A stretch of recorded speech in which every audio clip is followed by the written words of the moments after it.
Assalamualaikum warahmatullahi wabarakatuh.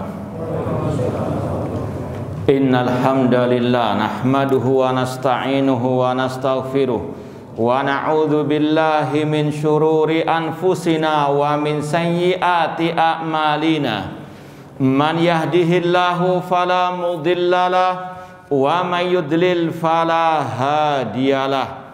Asyhadu an la ilaha illallah wahdahu la syarikalah wa asyhadu anna Muhammadan abduhu wa rasuluh. Ya ayyuhalladzina amanu taqullaha haqqa tuqatih wa la tamutunna illa wa antum muslimun. Ya ayyuhan nasu taqu rabbakumul ladzi khalaqakum min nafsin wahidah wa khalaqa minha zawjaha wa batha minhuma rijalan katsiran wa nisaa'a wattaqullaha alladzi tasaaluna bihi wal arham innallaha kana 'alaikum raqiba.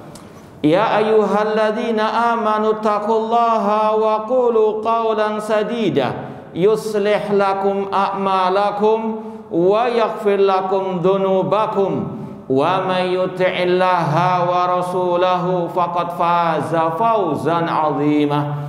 Amma ba'd, fa inna asdaqal hadithi kitabullah wa khairal hadi hadi Muhammadin sallallahu alaihi wasallam wa syarrul umuri muhdatsatuha wa kullu muhdatsatin bid'ah wa kullu bid'atin dhalalah wa kullu dhalalatin finnar. Ma'asal muslimin, ikhwani fillah wa akhwati, bapak-bapak, ibu-ibu, saudara-saudariku rahimani wa rahmakumullah. Alhamdulillah, segala puji bagi Allah Subhanahu wa taala yang mempertemukan kita di dalam majelis yang mulia ini, di dalam salah satu taman surga Allah yang ada di dunia ini, di dalam masjid Allah Subhanahu wa taala. Semoga Allah Subhanahu wa taala menambahkan kepada kita ilmu yang bermanfaat dan al-amal soleh, dan semoga Allah Subhanahu wa taala senantiasa memberikan kepada kita keistiqomahan di atas salaf, di atas akidah dan manhaj salaf sampai akhir hayat kita nanti. Kemudian tidak lupa kami senantiasa mengucapkan banyak terima kasih kepada takmir masjid yang telah memfasilitasi kita mengadakan bedah buku yang sangat bermanfaat ini. Semoga Allah Subhanahu wa taala menjadikan ini semuanya sebagai pemberat timbangan amal kebaikan kita semua di hari kiamat kelak. Dan sekaligus kita mohon maaf kalau ada perpindahan tempat untuk yang kedua kalinya. Qadarullah wa ma syafa'al. Alhamdulillahi ala kulli hal. Nah, ikhwani fillah wa akhwati rahimani wa rahmakumullah.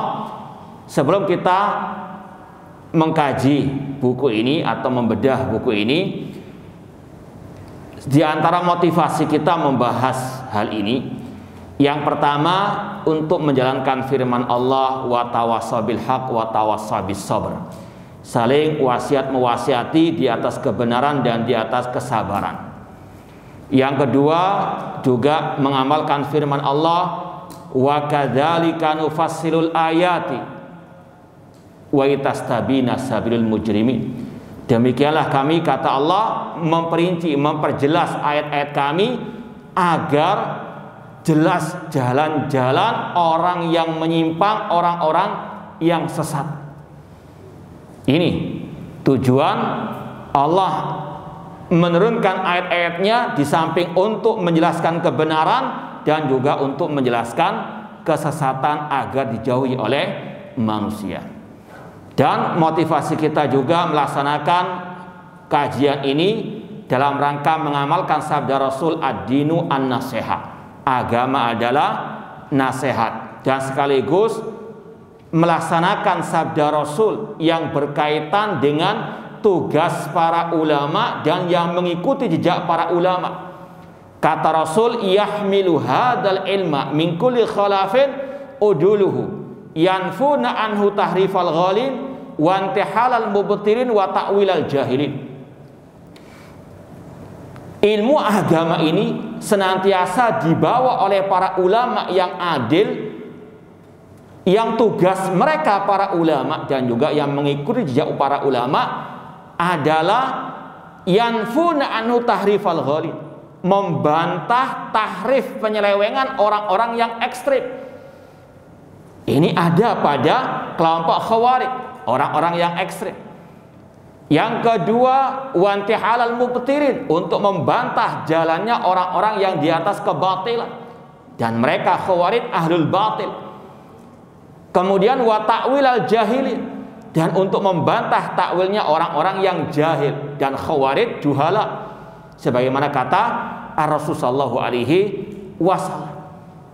Ini motivasi kita mengadakan hal seperti ini, untuk melaksanakan firman Allah, sabda Rasul, dan juga mengikuti jejak para ulama ahlu sunnah, para ulama salafus saleh, yang mereka sangat antusias untuk menyelamatkan umat dari segala bentuk penyimpangan kesesatan. Di antaranya kesesatan kelompok Al-Khawarij. Kalau sekarang ini ya teroris adalah Khawarij. Yang kita maksud dengan teroris ini, teroris dari orang-orang yang menisbatkan kepada kaum muslimin, ya. Karena jangan sampai kita dituduh menyempitkan teroris hanya dari yang mengaku kaum muslimin. Di luar sana orang-orang kufar juga punya kelompok-kelompok teroris, ya. Namun ini bukan pembahasan kita sekarang. Yang kita maksud di sini teroris yang menisbatkan diri kepada Islam dan kaum muslimin, yang mereka lebih banyak merusak daripada memperbaiki. Ini motivasi kita sekali lagi untuk meneruskan tongkat estafet para ulama ahlu sunnah wal jamaah.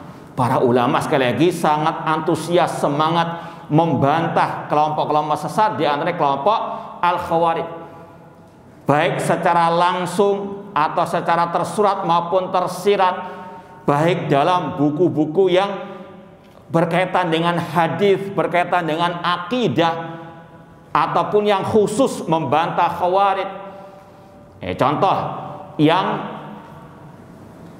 dicampur dengan pembahasan hadis misalnya, atau pembahasan-pembahasan yang lain.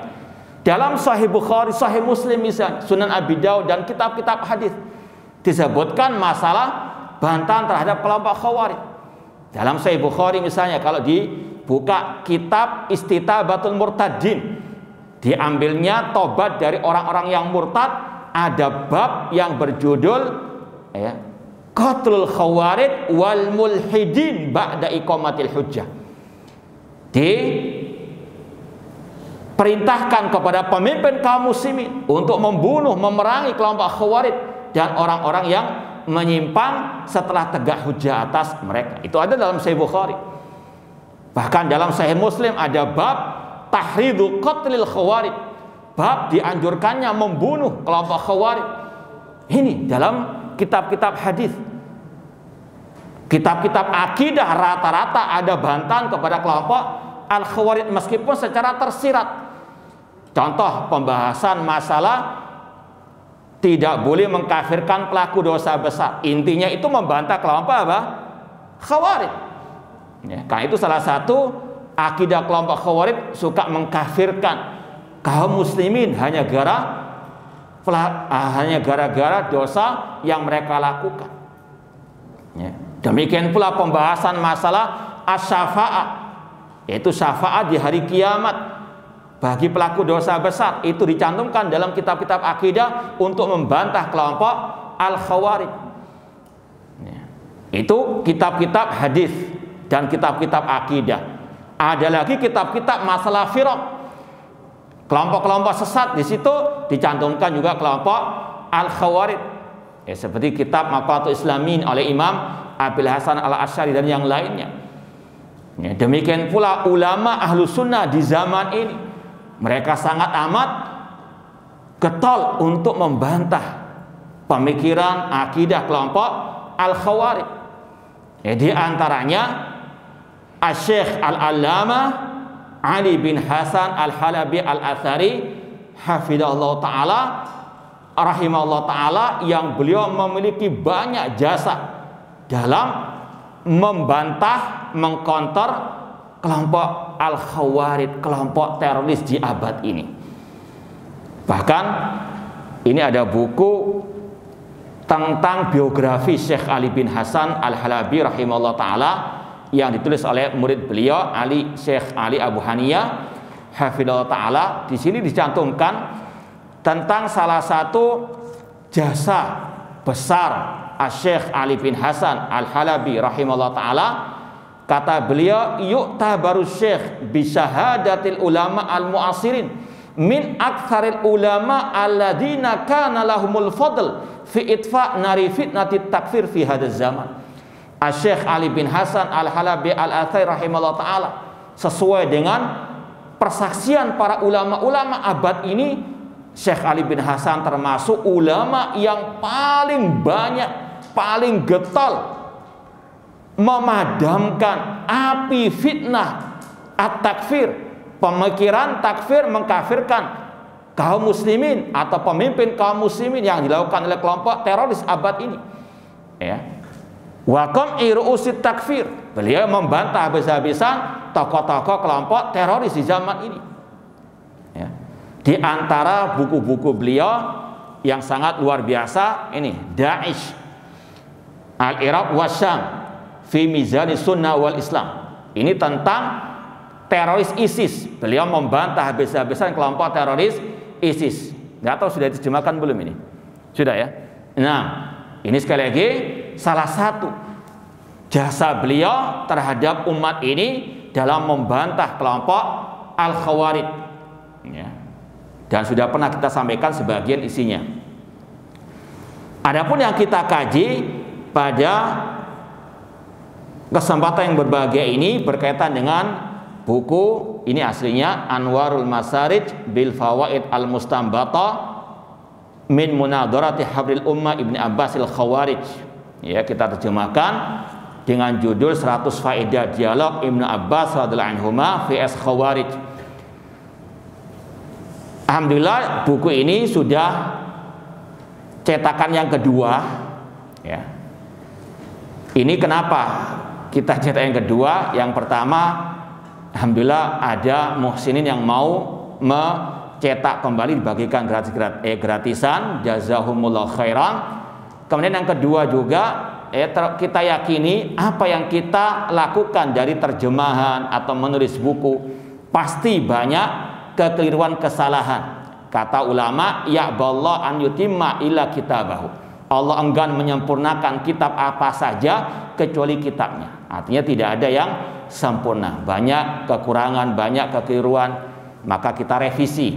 Ya. Namun meskipun demikian, revisi dari yang pertama kedua ini tidak terlalu signifikan, hanya tata bahasa, kesalahan terjemahan sedikit, dan seterusnya. Ya. Dan meskipun demikian kita baca lagi, ada pula yang perlu kita revisi lagi. Ya, semoga ada revisi berikutnya lagi. Ya, nanti akan kita sampaikan. Ya, intinya sekali lagi, pasti ada banyak kekurangan dalam terjemahan kita. Ya, sebagai manusia biasa pasti tidak luput dari kekeliruan dan kesalahan. Namun insya Allah tidak terlalu berpengaruh dengan makna kandungan isinya. Ma'asal muslimin ikhwani fillah wa akhwati rahimani wa rahimakumullah. Sebetulnya pembahasan kitab ini butuh waktu yang sangat lama. Ya, namun kata para ulama, ma la yudrakul la yudrak julluhu. Apa yang tidak bisa digapai semuanya tidak mesti ditinggalkan keseluruhannya. Ya, fattaqullaha mastata'tum. Makanya kita mungkin ringkas, ada sebagian poin-poin yang berkaitan dengan tema kita, membedah akar pemikiran terorisme, itu yang kita tekankan di sini. Karena faedah 109 itu ada yang berkaitan dengan selain hal itu, ada yang berkaitan dengan masalah fikih, maka mungkin kita lewati saja. Ya, antum baca di rumah, dan ya sekali lagi kita lebih tekankan pembahasan masalah membedah akar pemikiran terorisme. Dan sekali lagi, Khawarij itulah teroris abad ini. Ya, itu seperti dua sisi mata uang yang tidak mungkin bisa dipisahkan. Bahkan masyayikh di Yordania, Syekh Ali bin Hasan ketika masih hidup bersama Syekh Masyhur, kemudian Syekh Akam Ziyadah, pernah istilahnya ceramah bareng, ya, daurah bareng, membahas Khawarijul Amsi Takfiriyul Yaum. Ya, judulnya itu Khawarij waktu dahulu, sekarang ini namanya At-Takfiriyun. Orang-orang yang suka mengkafirkan sesuai dengan hawa nafsunya. Daesh Muzajan, contohnya kelompok teroris ISIS. Nah, ma'asal muslimin ikhwani fillah wa akhwati rahimani wa rahimakumullah, kita langsung mulai membedah buku ini dari halaman keempat, dari kata pengantar Ustadz kita Al-Walid Al-Ustadz Abdurrahman bin Abdul Karim At-Tamimi hafidhallahu ta'ala. Alhamdulillah beliau mau memberikan kata pengantar dengan bahasa Arab, ya, itu bahasa Arab yang kita terjemahkan. Jadi beliau nulis dengan bahasa Arab, kita yang menerjemahkannya. Jazakallahu khairal jaza. Halaman keempat, beliau setelah muqaddimah mengatakan Khawarij adalah kelompok ahlul bid'ah yang sesat. Ini poin pertama yang harus kita yakini. Itu ijma' ahlus sunnah wal jamaah. Kelompok Khawarij, kelompok ahlul bid'ah yang sesat. Dan insya Allah akan kita nukilkan nanti setelah muqaddimah ini, kata pengantar ini, kita nukilkan ucapan Imam Al-Ajuri tentang mereka dan juga sejarah keluarnya mereka secara ringkas. Khawarij adalah kelompok ahlul bid'ah yang sesat. Ya, mereka mengkafirkan para pelaku dosa besar dan menvonisnya kekal dalam api neraka. Ini yang kita sampaikan tadi. Kalau dalam kitab akidah dibahas masalah ahlu sunnah tidak mengkafirkan pelaku dosa besar, ini untuk membantah kelompok Khawarij, karena kelompok Khawarij memiliki keyakinan pelaku dosa besar kafir dan kekal di dalam api neraka. Ya. Mereka berpendapat bolehnya memberontak kepada pemimpin kaum muslimin. Meskipun apa? Masih muslim, boleh kata mereka diberontak, dilengserkan. Ini pemikiran kelompok Khawarij. Dan mengkafirkan kaum muslimin yang tidak bergabung dengan mereka. Al-Ustadz Al-Walid Abdurrahman bin Abdul Karim Tamimi di sini ingin menyebutkan tentang usul Khawarij, akidah-akidah sesat kelompok Khawarij. Dan orang itu dinamakan Khawarij, dilabeli Khawarij, tidak harus memiliki semua prinsip-prinsip itu. Satu prinsip saja mereka yakini dari prinsip-prinsip Khawarij, sudah boleh dikatakan dia apa? Khawarij. Tidak harus, ya, prinsip-prinsip Khawarij yang sesat menyesatkan itu banyak. Satu saja dipegangi, diyakini oleh seseorang, maka dia bisa dikatakan sebagai apa? Khawarij. Contoh, dalam pembahasan bolehnya memberontak kepada pemimpin kaum muslimin, kata Imam Al-Barbahari dalam kitab beliau Syarh Sunnah, beliau mengatakan man kharaja ala imamin min a'immatil muslimin fahuwa kharijiyun. Barang siapa yang memberontak terhadap pemimpin kaum muslimin, maka dialah pengikut kelompok Al-Khawarij. Dan memberontak, mengkudeta, kata para ulama ada dua, dengan ucapan dan dengan perbuatan. Dengan ucapan maksudnya menyeru orang untuk memberontak. Dianya nggak ikut ngebom, dianya nggak ikut menumpahkan darah, dia duduk di mimbar ceramah-ceramah, tapi apa? Memprovokasi anak buahnya untuk mengkudeta, untuk ngebom dan seterusnya. Ini juga dinamakan Khawarij, yang diistilahkan oleh para ulama Al-Khawarij Al-Qa'adiyah. Ya. Dinamakan Al-Qa'adiyah dari kata-kata qa'ada, duduk. Ya. Mereka duduk, nggak ikut apa? Turun di medan terorisme. Ya. Dan ini yang sangat apa? Berbahaya. Bahkan kata para ulama, Al-Qa'adiyah syarul Khawarij. Kelompok Al-Qa'adiyah ini sejelek-jeleknya kelompok Al-Khawarij. Ya. Maka jangan apa? menyempitkan teroris itu hanya yang ngebom saya, tidak. Yang ikut ya mensupport, yang ikut menyeru umat untuk kudeta, mengkafirkan pemimpin kaum muslimin. Ini juga dinamakan kelompok Al-Khawarij. Makanya Aisyah radhiyallahu anha ketika ditanya oleh seseorang yang bernama Mu'adzah, seorang perempuan, "Wahai Aisyah, kenapa kalau kita haid, wanita haid, diperintahkan untuk mengqadha puasa tapi tidak disuruh mengqadha salat?" Aisyah menjawab secara spontan, "Aharuriyatun anti? Apakah engkau ini pengikut kelompok Khawarij?" Kata para ulama, di antaranya Syekh Ali bin Hasan, Aisyah memahami satu prinsip Khawarij dipakai, dipegangi oleh seseorang, dia boleh dikatakan apa? Khawarij. Paham ya? Jadi jangan gagal paham. Ya, karena sebagian orang mengatakan, loh ini kan cirinya nggak ada pada si fulan.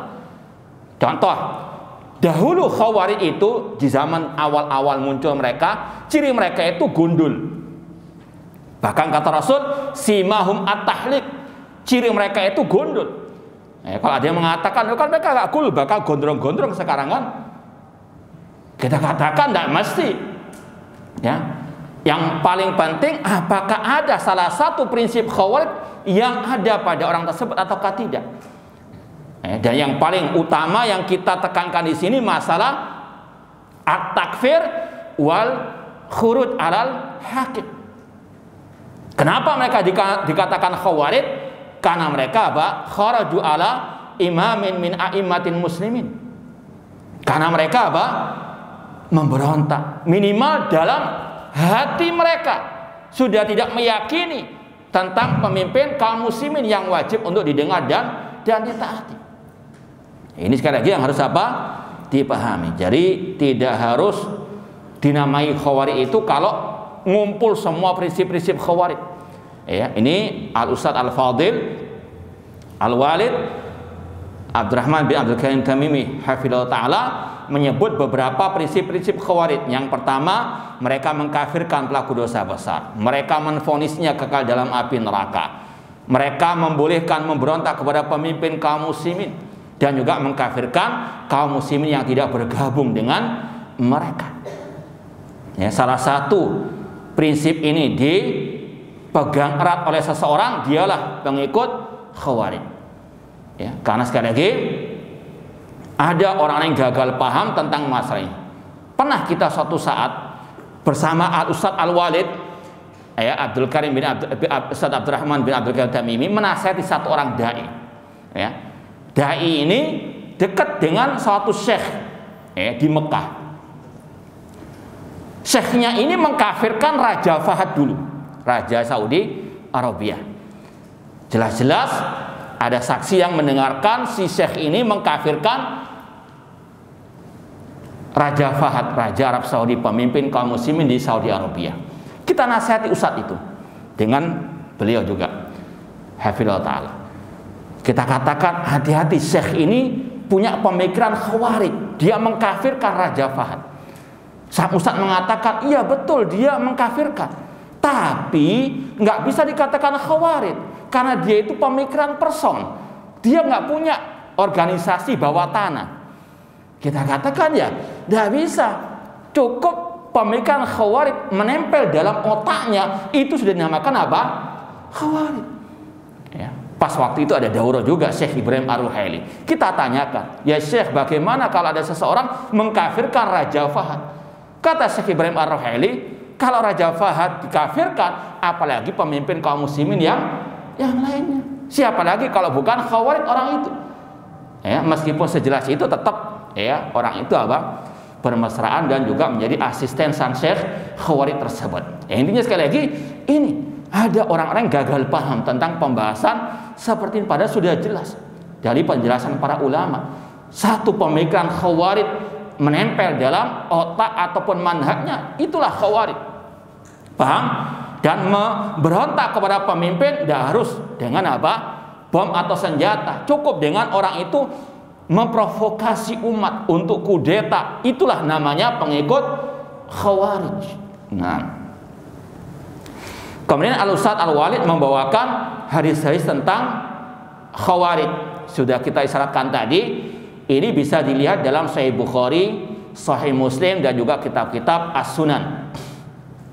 Di antaranya sabda Rasul, kita baca mungkin lebih lengkapnya dari Ali bin Abi Thalib radhiyallahu anhu. Rasul SAW bersabda, "Saya khruju qaumun fi akhir zaman, ahdasul asnan, sufahaul ahlak, yamrukuna minad dini, yaquluna min khairi qaril bariyah, la yujawizu hanajirahum, yamrukuna minad din kama yamruku sahmu minar ramiyah. Fa'aina malakitumu faqtuluhum." Ini hadis ada dalam Sahih Bukhari, Sahih Muslim. Kata Rasul, akan muncul di akhir zaman nanti sekelompok orang yang masih muda belia, namun sufahaul ahlam, bodoh akalnya, jahil. Mereka rajin membaca Al-Quran, namun tidak sampai kepada kerongkongan mereka. Mereka keluar dari anak panah, mereka keluar dari panah sebagaimana mereka keluar dari agama sebagaimana keluarnya anak panah dari sasarannya. Di mana saja kalian, wahai pemimpin kaum muslimin, berjumpa dengan mereka, maka bunuhlah mereka, karena dalam pembunuhan mereka terdapat pahala yang besar di sisi Allah Subhanahu wa taala. Hadis riwayat Bukhari dan Muslim. Seperti yang kita isyaratkan tadi, silakan lihat dalam Sahih Bukhari, kitab tentang Istitabatul Murtadin, bab tentang qatlul khawarij wal mulhidin ba'da iqamatil hujjah. Dalam hadis tersebut Rasul menyebutkan beberapa ciri khawarij. Mereka yang pertama keluar di akhir zaman. Ini mengisyaratkan sampai detik ini mereka masih eksis. Mereka apa? Belum musnah. Bahkan Rasul mengatakan, kullama dhahara qarnan minhum kuti. Setiap mereka muncul akan terputus. Ekor mereka akan terputus, jamaah mereka. Mereka akan apa? Pergi dan datang, pergi dan datang, terus demikian. Sebagaimana yang disampaikan tadi oleh Al-Ustaz Umar Baradraf tentang la yazaluna yakhrujun hatta yakhruja akhiru ma'al masih dajjal. Senantiasa mereka akan terus muncul, akan eksis dengan berbagai macam nama mereka, merek mereka, namun pemikirannya sama dengan Khawarij yang dahulu, bahkan lebih dahsyat lagi, bahkan lebih berbahaya lagi. Kata sebagian para ulama, kalau Khawarij yang dahulu itu mereka menganggap dosa-dosa besar itu mengeluarkan dari Islam. Tapi sekarang ini mereka apa? Menghalalkan dosa-dosa besar, berdusta dan sebagainya. Kalau dulu Khawarij sebagaimana kata Rasul ahlu ibadah, namun sekarang tidak mesti. Meskipun ada juga yang seperti mereka. Namun sekali lagi tetap mereka ini masih eksis. Jangan dianggap sudah tidak ada.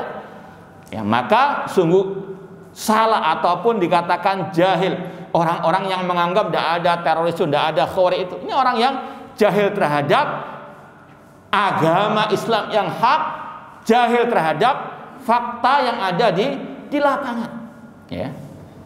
Intinya sekali lagi Rasul telah memperingatkan kita, Khawarij itu senantiasa keluar di akhir zaman. Yang kedua, mereka banyak masih muda belia, dan ini yang sudah kita sering dengar dari orang-orang yang tersangka teroris dan seterusnya. Kemudian mereka sufahaul ahlam, bodoh akalnya.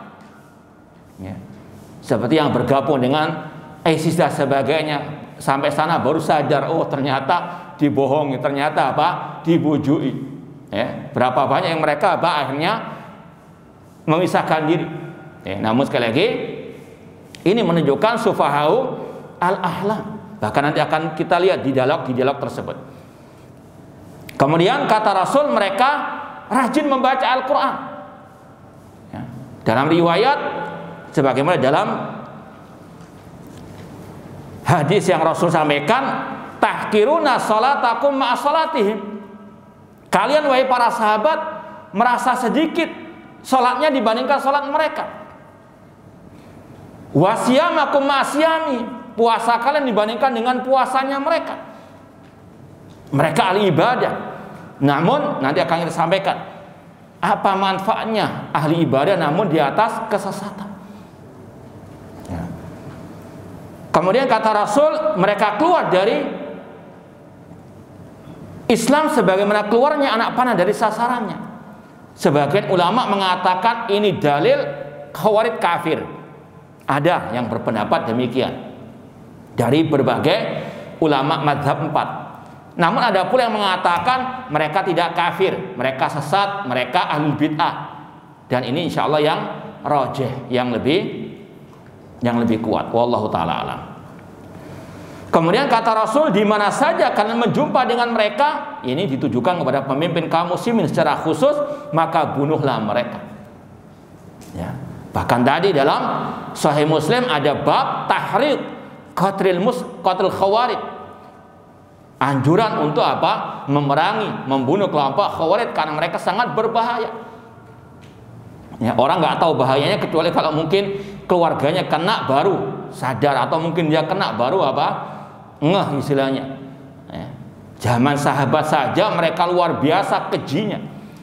Bahkan berbuat keji kepada sahabat Rasul SAW, anaknya sahabat Rasul.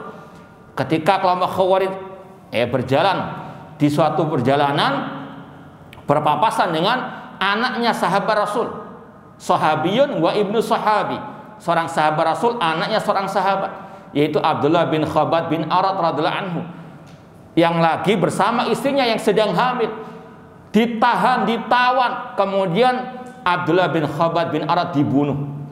Ini sahabat Rasul. Istrinya yang sedang hamil juga dibunuh. Bahkan lebih kejam dari itu, dibelah perutnya, diambil janinnya.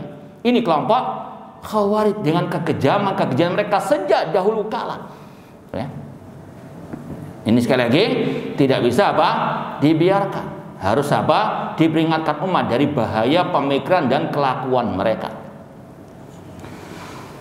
Kemudian kata Rasul SAW, fa inna fi qatlim ajran liman qatalahum. Karena dalam pembunuhan mereka ada pahala bagi yang membunuhnya. Sekali lagi ini adalah ditujukan kepada pemimpin kaum muslimin dan yang berwenang dalam hal ini. Tidak semua orang, tidak sembarang orang. Lanjut halaman kelima. Kata Ustaz Al-Walid hafizallahu ta'ala, kelompok Khawarij muncul pertama kali di pertengahan awal abad pertama Hijriah. Ringkasnya, benih mereka sudah ada di zaman Rasul, yaitu ketika Rasul membagikan harta rampasan perang, Rasul diprotes, "I'dil ya Muhammad." Berlaku adil wahai Muhammad. Ini kata para ulama salah satu dalil Khawarij itu keluar dari pemimpin kaum muslimin dengan ucapannya. Contohnya ini, dia dikatakan Khawarij diantaranya karena memprotes Rasul SAW sebagai pemimpin kaum muslimin pada waktu itu. I'dil ya Muhammad. Rasul pun marah, wa man ya'dil ilam adil. Siapa yang bisa berbuat adil kalau aku tidak berbuat adil? Kemudian Rasul menjelaskan, dari orang inilah akan muncul kelompok Khawarij. Ini benihnya sudah ada. Kemudian di zaman Al-Khalifah Rasyid Utsman bin Affan muncul mereka yang diproduksi oleh Abdullah bin Sabah al-Yahudi, yang kelakuan mereka mencaci maki pemimpin kaum muslimin. Ini salah satu ciri kelompok Khawarij. Makanya salah satu yang diperingatkan keras oleh para ulama, hati-hati, jangan mengkritik pemimpin di hadapan umum, jangan mencaci maki pemimpin kaum muslimin. Ini semuanya kelakuan Khawarij. Ya, maka hati-hati. Ya, dan sekali lagi ini juga kita peringatkan, bukan orang yang di luar sana, yang di dalam juga sudah mulai ikut-ikutan kelakuan Khawarij, mencaci maki pemimpin kaum muslimin, mengkritik pemimpin kaum muslimin di hadapan umum, sedangkan dalam akidah sunnah ini semuanya dilarang. Ya. Dan nanti akan kita sampaikan juga di sini Banyak juga mereka-mereka yang mengaku sebagai salafi. Namun apa? Casingnya salafi, otaknya, pemikirannya pemikiran kelompok al-khawarij, kelakuannya kelakuan kelompok khawarij. Maka hati-hati. Bahkan sudah pernah kita sampaikan, bahkan gembong teroris di negeri ini dulunya pernah mengaku apa? Salafi. Namun apa? Naudzubillah min dzalik. Ini bukan sekali lagi untuk menggebiak uyah, tidak. Namun inilah waqi' laisa lahu min dabi, untuk kita berhati-hati. Namanya syubhat itu pelan-pelan, alon-alon, namun asal apa? Nah itu, asyaiton demikian. Bahkan kata para ulama, kalau ahlul bid'ah itu langsung mendatangi ahli sunnah, menyampaikan langsung bid'ah-bid'ahnya langsung ditolak. Tapi kadang pelan-pelan. Demikian. Maka hati-hati dengan syubhat-syubhat yang harus terutama syubhat kelompok al-khawarij yang disebarkan oleh yang mengaku ahli sunnah, yang mengaku dai salafi. Nanti lama-lama jadi apa? Naudzubillah min dzalik, khawarij betulan. Kemudian mereka menjadi besar lagi dan terorganisir pada zaman Al-Khalifatul Rasyid Ali bin Abi Thalib radhiyallahu taala anhu. Ini secara ringkas kelompok khawarij. Mereka memiliki banyak nama, di antaranya Al-Haruriyah. Dinamakan Al-Haruriyah seperti kata Aisyah tadi, Al-Haruriyatun anti, karena mereka ketika mau memberontak kepada Ali bin Abi Thalib bermarkas di tempat namanya Harura di Kufah di Irak. Maka mereka digelari dengan Al-Haruriyah. Ini nama lain dari kelompok khawarij. Kelompok khawarij punya banyak nama. Di antaranya Al-Haruriyah dengan berbagai sebabnya. Asyura dari kata-kata ishtara yastari, karena mereka mengaku menjual diri mereka kepada Allah dengan berjihad. Seperti dalam ungkapan Abdurrahman bin Muljam yang membunuh Ali bin Abi Thalib. Dia ketika mau membunuh Ali bin Abi Thalib, ketika mau menyebatkan pedangnya kepada Ali bin Abi Thalib, dia membaca ayat dalam surat Al-Baqarah, wa minan nasi man yashi nafsa batigha amardatillah. Di antara manusia ada orang yang menjual dirinya kepada Allah dengan berjihad. Ini salah satu kelakuan khawarij, membunuh kaum muslimin dengan nama jihad. Makanya Syekhul Islam Ibnu Taimiyah mengatakan jihad ada dua, jihad yang sunnah, jihad yang syar'i, dan jihad yang bid'i, yang bid'ah, seperti jihadnya khawarij kata beliau. Antum bisa bayangkan Ali bin Abi Thalib, menantunya Rasul, ahlu baitnya Rasul, khulafa rasyidin atau termasuk khulafa rasyidin yang kita diwajibkan mengikuti sunnah beliau, yang dijamin masuk surga oleh Allah dan Rasulnya, dibunuh dengan nama jihad oleh pengikut khawarij yang bernama Abdurrahman bin Muljam al-Himyari. Dan dia apa? Bahkan membaca ayat, berdalil dengan ayat untuk membunuh Ali bin Abi Thalib. Ini kalau Ali bin Abi Thalib mereka bunuh, apalagi selain beliau, dengan nama sekali lagi apa? Jihad. Itu intinya, dia membawakan ayat yang berbunyi wa minan nasi man yasri nafsahu. Berapa atau wa minan nasi, di antara manusia ada orang yang menjual dirinya. Itu dinamakan asyura. Mereka adalah apa? Menjual dirinya kepada Allah. Asyura. Al-Mariqah, mereka adalah orang-orang yang yamrukun. Dinamakan Al-Mariqah artinya yang keluar dari Islam, artinya mereka ekstrim. Mereka apa? Tersesat, menyimpang. Al-Mariqah. Makanya dalam kitab Aslus Sunnah wa I'tiqaduddin karangan Imam Abu Hatim Ar-Razi dan juga Abu Zur Ar-Razi, Al-Khawarij murraqun. Kata Abu Hatim dan Abu Zur Ar-Razi, kelompok Khawarij itu murraqun, yaitu yamrukun tadi berdasarkan sabda Rasul. Ada juga nama lain yang ada kata para ulama dari nama-nama Khawarij, yaitu As-Sabaiyah. As-Sabaiyah itu nama lain Khawarij karena dinisbatkan kepada Abdullah bin Saba al-Yahudi. Abdullah bin Saba al-Yahudi itu memproduksi dua kelompok sesat di tengah umat, kelompok Syiah Rafidhah dan kelompok Al-Khawarij. Di antaranya tadi diproduksi di zaman Al-Khalifatul Rasyid Utsman bin Affan untuk membunuh Utsman bin Affan. Di antara caranya dengan apa? Menyebarkan tuduhan-tuduhan dusta, menyebarkan kebencian dan juga mencaci maki Utsman bin Affan radhiyallahu taala anhu. Nama lainnya juga al-muhakkimah, yang berhukum dengan hukum Allah, yang mengatakan inil hukmu illa lillah.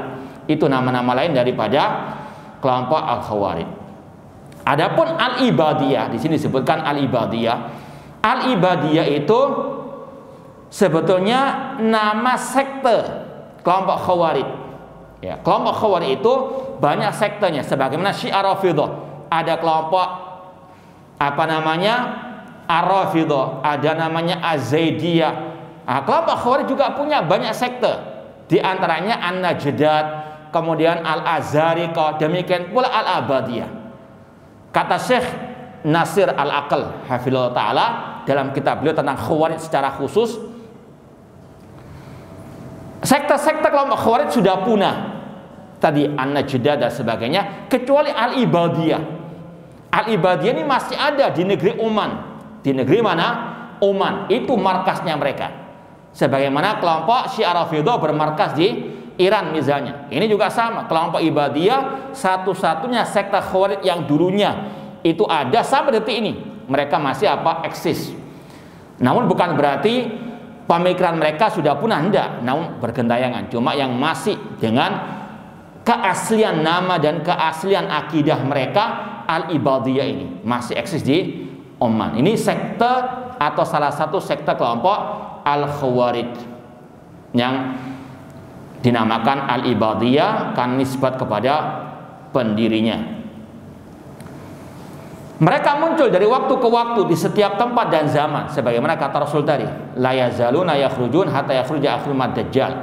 Kadang sedikit, kadang banyak, hingga hari kiamat. Tidak akan terputus. Dalam artian tadi, kadang datang, kadang pergi, kadang hilang, kadang muncul lagi, demikian seterusnya.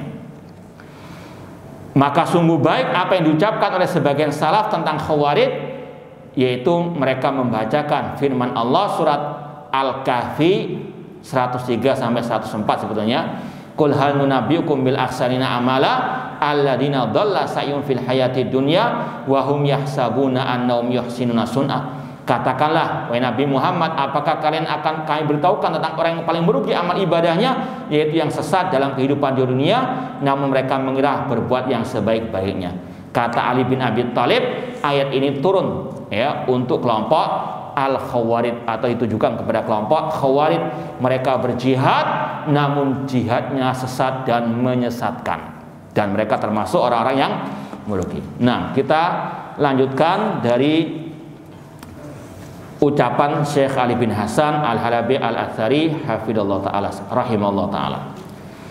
Antum bisa buka halaman 9 setelah muqaddimah khutbatul hajah.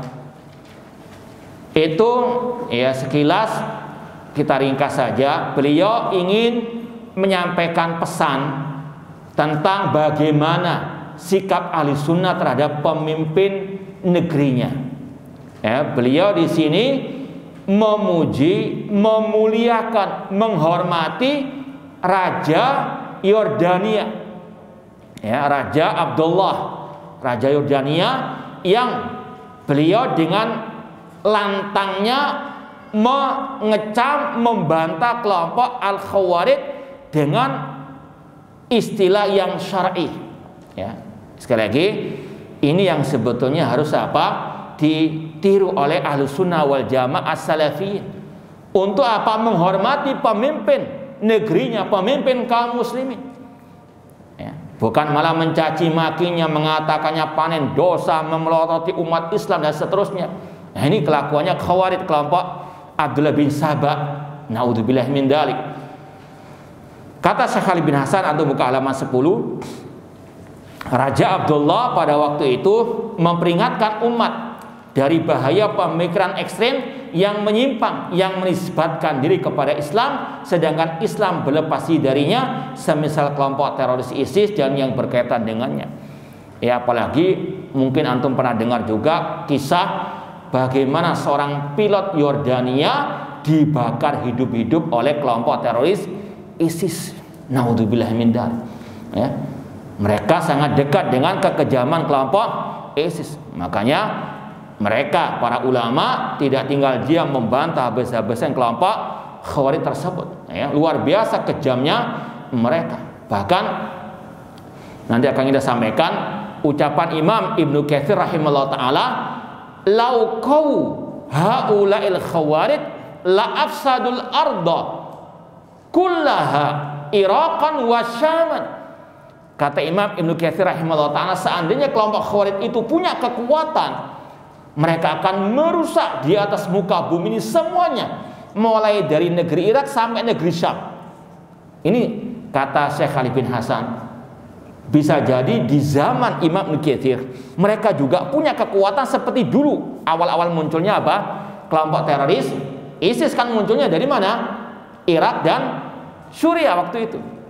Ya, ini sekali lagi kata Ibnu Katsir rahimahullah taala, bahkan kata beliau, walam yatruku tiflan wala tiflatan wala rajulan wala imra'atan. Mereka kelompok Khawarij kalau sudah punya kekuatan, mereka akan membantai anak-anak kecil, yang laki maupun perempuan, yang tua maupun yang muda. Ini sekali lagi kekejaman kelompok Khawarij sepanjang masa. Qatalahumullah. Kemudian dibahas pada paragraf yang terakhir halaman 10 itu, beliau mensifati kelompok teroris ISIS khususnya dengan istilah kelompok takfiri teroris, ya, bukan seperti media ataupun yang lain yang menamai kelompok teroris ISIS dan yang lainnya dengan istilah kelompok salafiyah jihadiyah, ya. Ini sekali lagi penamaan yang tidak benar sama sekali. Beliau sampaikan di sini kenapa kok tidak benar? Karena yang pertama, masalah jihad itu memiliki ketentuan tidak sebagaimana yang dilakukan oleh kelompok teroris ISIS. Jihadnya mereka sebagaimana kata Syekhul Islam, jihad yang bid'ah. Kemudian tidak benar kalau mereka dinisbatkan kepada dakwah salafiyah atau kepada salafiyin. Ya, kita sebagai salafiyin, alhamdulillah sejak sekitar tahun 2000-an kita pernah menerjemahkan buku tentang masalah berhukum dengan selain hukum Allah, apa hukum dan sebagainya. Ini untuk membantah awal-awal munculnya kelompok teroris di negeri kita ini pada tahun-tahun itu, ya, tahun 2000-an. Alhamdulillah as-salafiyun terdepan dalam membantah kelompok al-Khawarij. Bisa dibuktikan lewat ceramah-ceramah mereka, kajian-kajian mereka, buku-buku mereka, majalah mereka. Maka sungguh dusta yang menuduh Wahabi atau Salafi sebagai teroris dan sebagainya. Kaburat kalimatan takhruju min afwahihim yaquluna illa kadzibah. Semua orang tahu ini adalah sebuah kedustaan, namun inna la ta'mal absar walakin ta'mal qulub allati fis sudur. Bukan mata kepala yang buta kata Allah, namun mata hati mereka yang buta. Namun tidak, sekali lagi, tidak kita menutup mata juga ada orang-orang, oknum-oknum yang menisbatkan diri kepada salafiyah atau dakwah salafiyah yang terpengaruh dengan pemikiran Khawarij. Itu ada, sekali lagi kita tidak menafikan. Atau ada pula yang menyusup dari kelompok Khawarij ke dalam tubuh kaum muslimin dari salafiyin. Ya, kita tidak menutup mata, cuma al-hukmu alal ghalib, hukum itu atas kebanyakan dari salafiyin. Mereka sangat jauh dari terorisme. Nah, makanya kita sekali lagi wanti-wanti peringatkan, hati-hati dengan orang-orang yang menyusupkan pemikiran Khawarij dengan casing dakwah salafiyah. Makanya kita bahas ini dan terus akan kita sampaikan agar kita bisa membedakan mana salafi sejati dengan salafi yang hanya casingnya saja namun pemikirannya Khawarij atau Haroki. Kemudian buka halaman 12, Syekhul Islam Ibnu Taimiyah rahimahullah mensifati Khawarij dengan istilah al-kharijun an syariati al-i'tiqadiyah, bahwasanya kelompok Khawarij itu adalah kelompok yang menyimpang dari ajaran Islam secara i'tiqadiyah, keyakinan. Keyakinannya sudah beda dengan ahlu sunnah wal jamaah. Baik, kemudian halaman ke-13, Syekh Ali bin Hasan rahimahullah ta'ala membawakan kisah yang dibawakan oleh Ibnu Asakir dalam Tarikh Dimashq tentang ucapan Imam Wahab bin Munabbih rahimahullah ta'ala ketika memberikan wejangan kepada seseorang yang terpengaruh dengan kelompok Khawarij yang bernama Abu Syamr Dzulkhailan. Abu Syamr Dzulkhailan, Wahab bin Munabbih, beliau ini seorang tabi'in, mengatakan, demi Allah, tidaklah kelompok Khawarij berkumpul melainkan Allah akan memisahkan mereka dalam seburuk-buruk keadaan mereka. Dan tidaklah seorang pun dari mereka yang menampakkan ucapannya melainkan Allah binasakan. Seperti kata Rasul tadi, kullama dhahara qarnun minhum kuti. Ketika muncul ekor mereka, Allah akan putuskan. Entah dengan apa?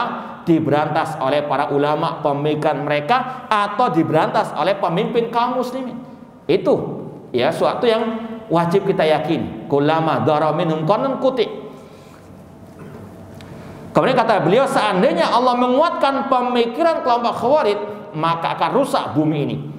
Ini sekali lagi ucapan tabi'in yang dikuatkan lagi oleh ucapan Ibnu Katsir tadi. Seandainya mereka punya kekuasaan, mereka akan membuat kerusakan di atas muka bumi ini. Sahabat Rasul saja mereka bunuh, mereka bantai dengan kejamnya, apalagi selain sahabat Rasul sallallahu alaihi wasallam. Kemudian kita langsung pindah halaman 16. Ini ikhwani fillah wa akhwati rahimani wa rahimakumullah, berkaitan dengan masalah dialog ataupun debat dengan ahli bid'ah. Para ulama ya ringkasnya mengatakan tidak semua debat itu dibolehkan dan tidak semua debat itu dilarang. Ada perinciannya.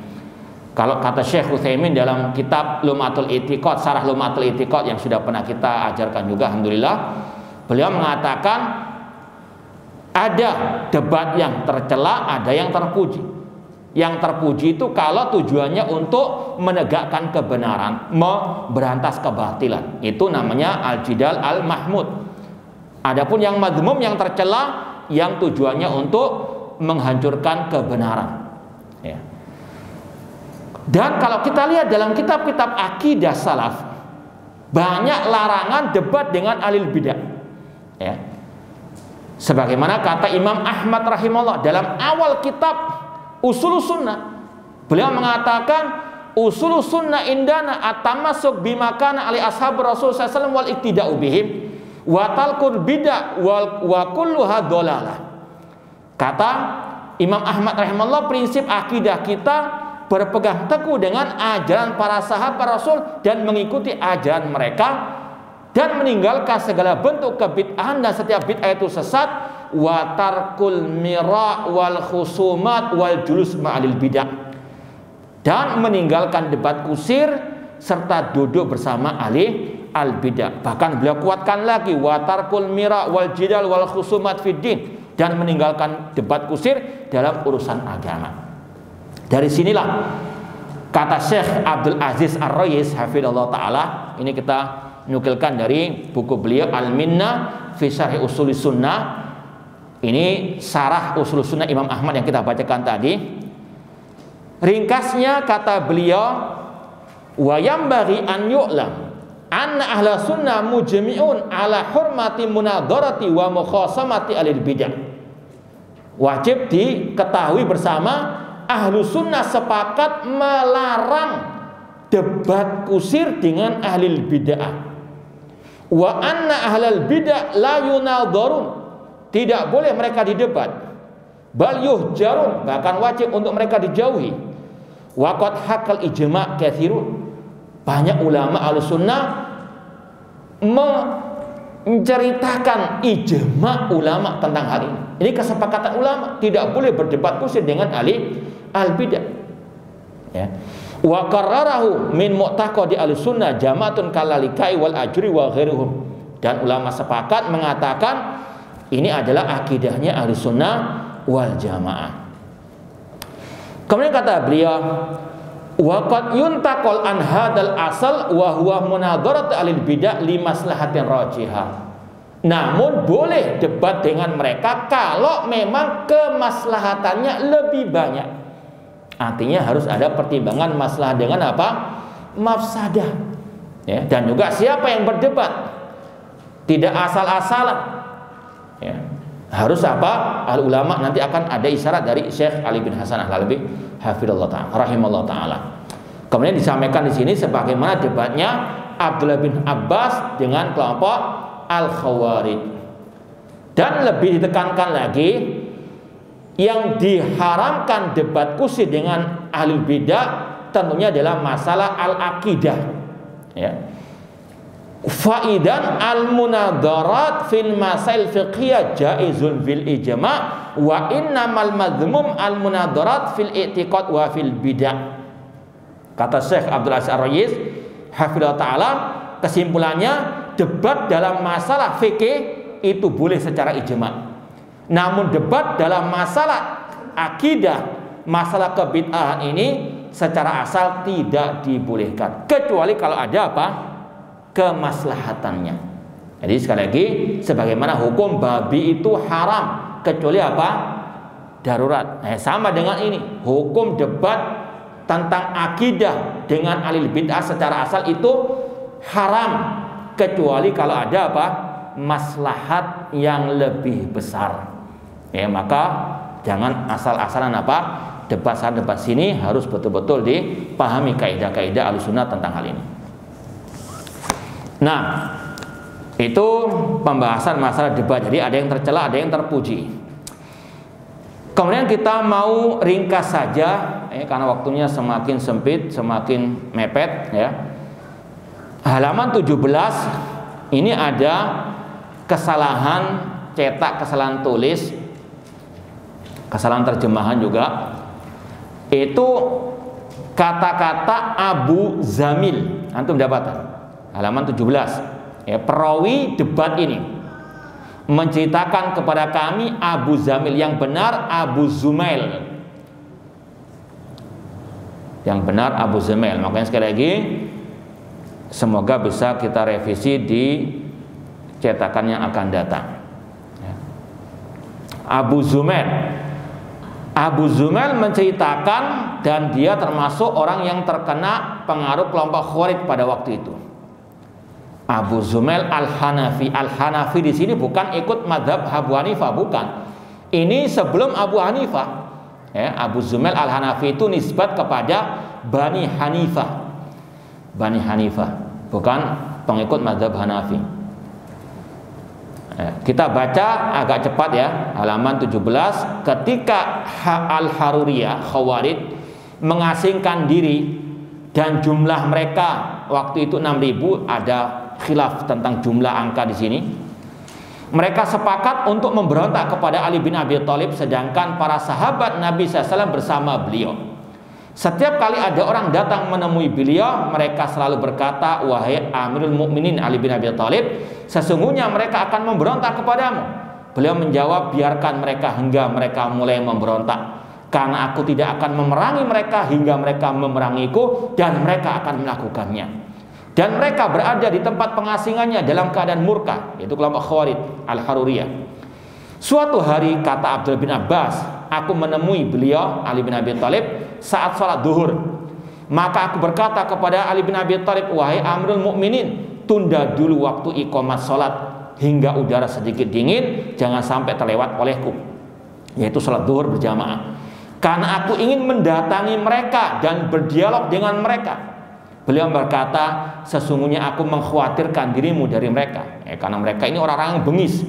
Aku berkata, "Jangan khawatir, insya Allah aku berakhlak mulia dan tidak pernah menyakiti seorang pun." Beliau pun mengizinkanku, dan aku mengenakan sebaik-baik pakaian dari negeri Yaman dan merapikan rambutku. Kata Abu Zamil, yang benar apa? Nah, coba dibetulkan. Kata Abu Zumail, Ibnu Abbas adalah seorang yang tampan dan berpenampilan menarik. Aku pun menemui mereka di saat mereka berkumpul di sarang mereka pada siang hari, sedang mereka dalam keadaan makan dan beristirahat. Aku tidak pernah menjumpai sekelompok orang yang lebih giat beribadah daripada mereka. Tangan-tangan mereka, lutut-lutut mereka seperti lutut-lutut unta yang mengalami kapalan, mengapal, ya, keras. Wajah-wajah dahi mereka terdapat tanda luka bekas sujud. Mereka memakai baju gamis yang telah dicuci hingga hampir sobek. menyingsingkan lengan dan pucat wajah mereka karena banyak begadang malam untuk ibadah. Mereka ahli ibadah, namun apalah artinya kalau ajaran mereka sesat menyesatkan. Aku pun mengucapkan salam kepada mereka. Mereka berkata, selamat datang wahai Ibnu Abbas, apa yang kau bawa dan baju apa yang engkau pakai ini? Ini secara singkat, mereka ini mengharamkan apa yang Allah halalkan. Pakai pakaian bagus kata mereka tercela. Naudzubillah min dzalik. Ini sufalah ahlam, bodohnya mereka. Aku berkata, kenapa kalian mencelaku karena pakaian ini? Sungguh aku pernah melihat Rasul memakai pakaian yang sangat bagus. Maka turunlah ayat, kul man harrama zinatallahi allati akhraja li ibadi wat thayyibati min rizqi. Katakanlah Muhammad, siapakah yang mengharamkan perhiasan dari Allah yang telah disediakan untuk hamba-hambanya dan rezeki yang baik-baik.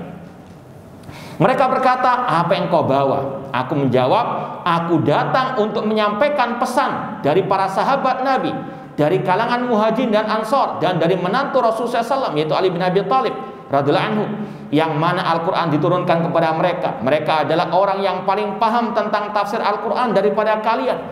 Inilah yang kita selalu menyeru umat kepada ittiba fahmi salaf. Tidak cukup Al-Quran dan Sunnah, harus dengan pemahaman salaf.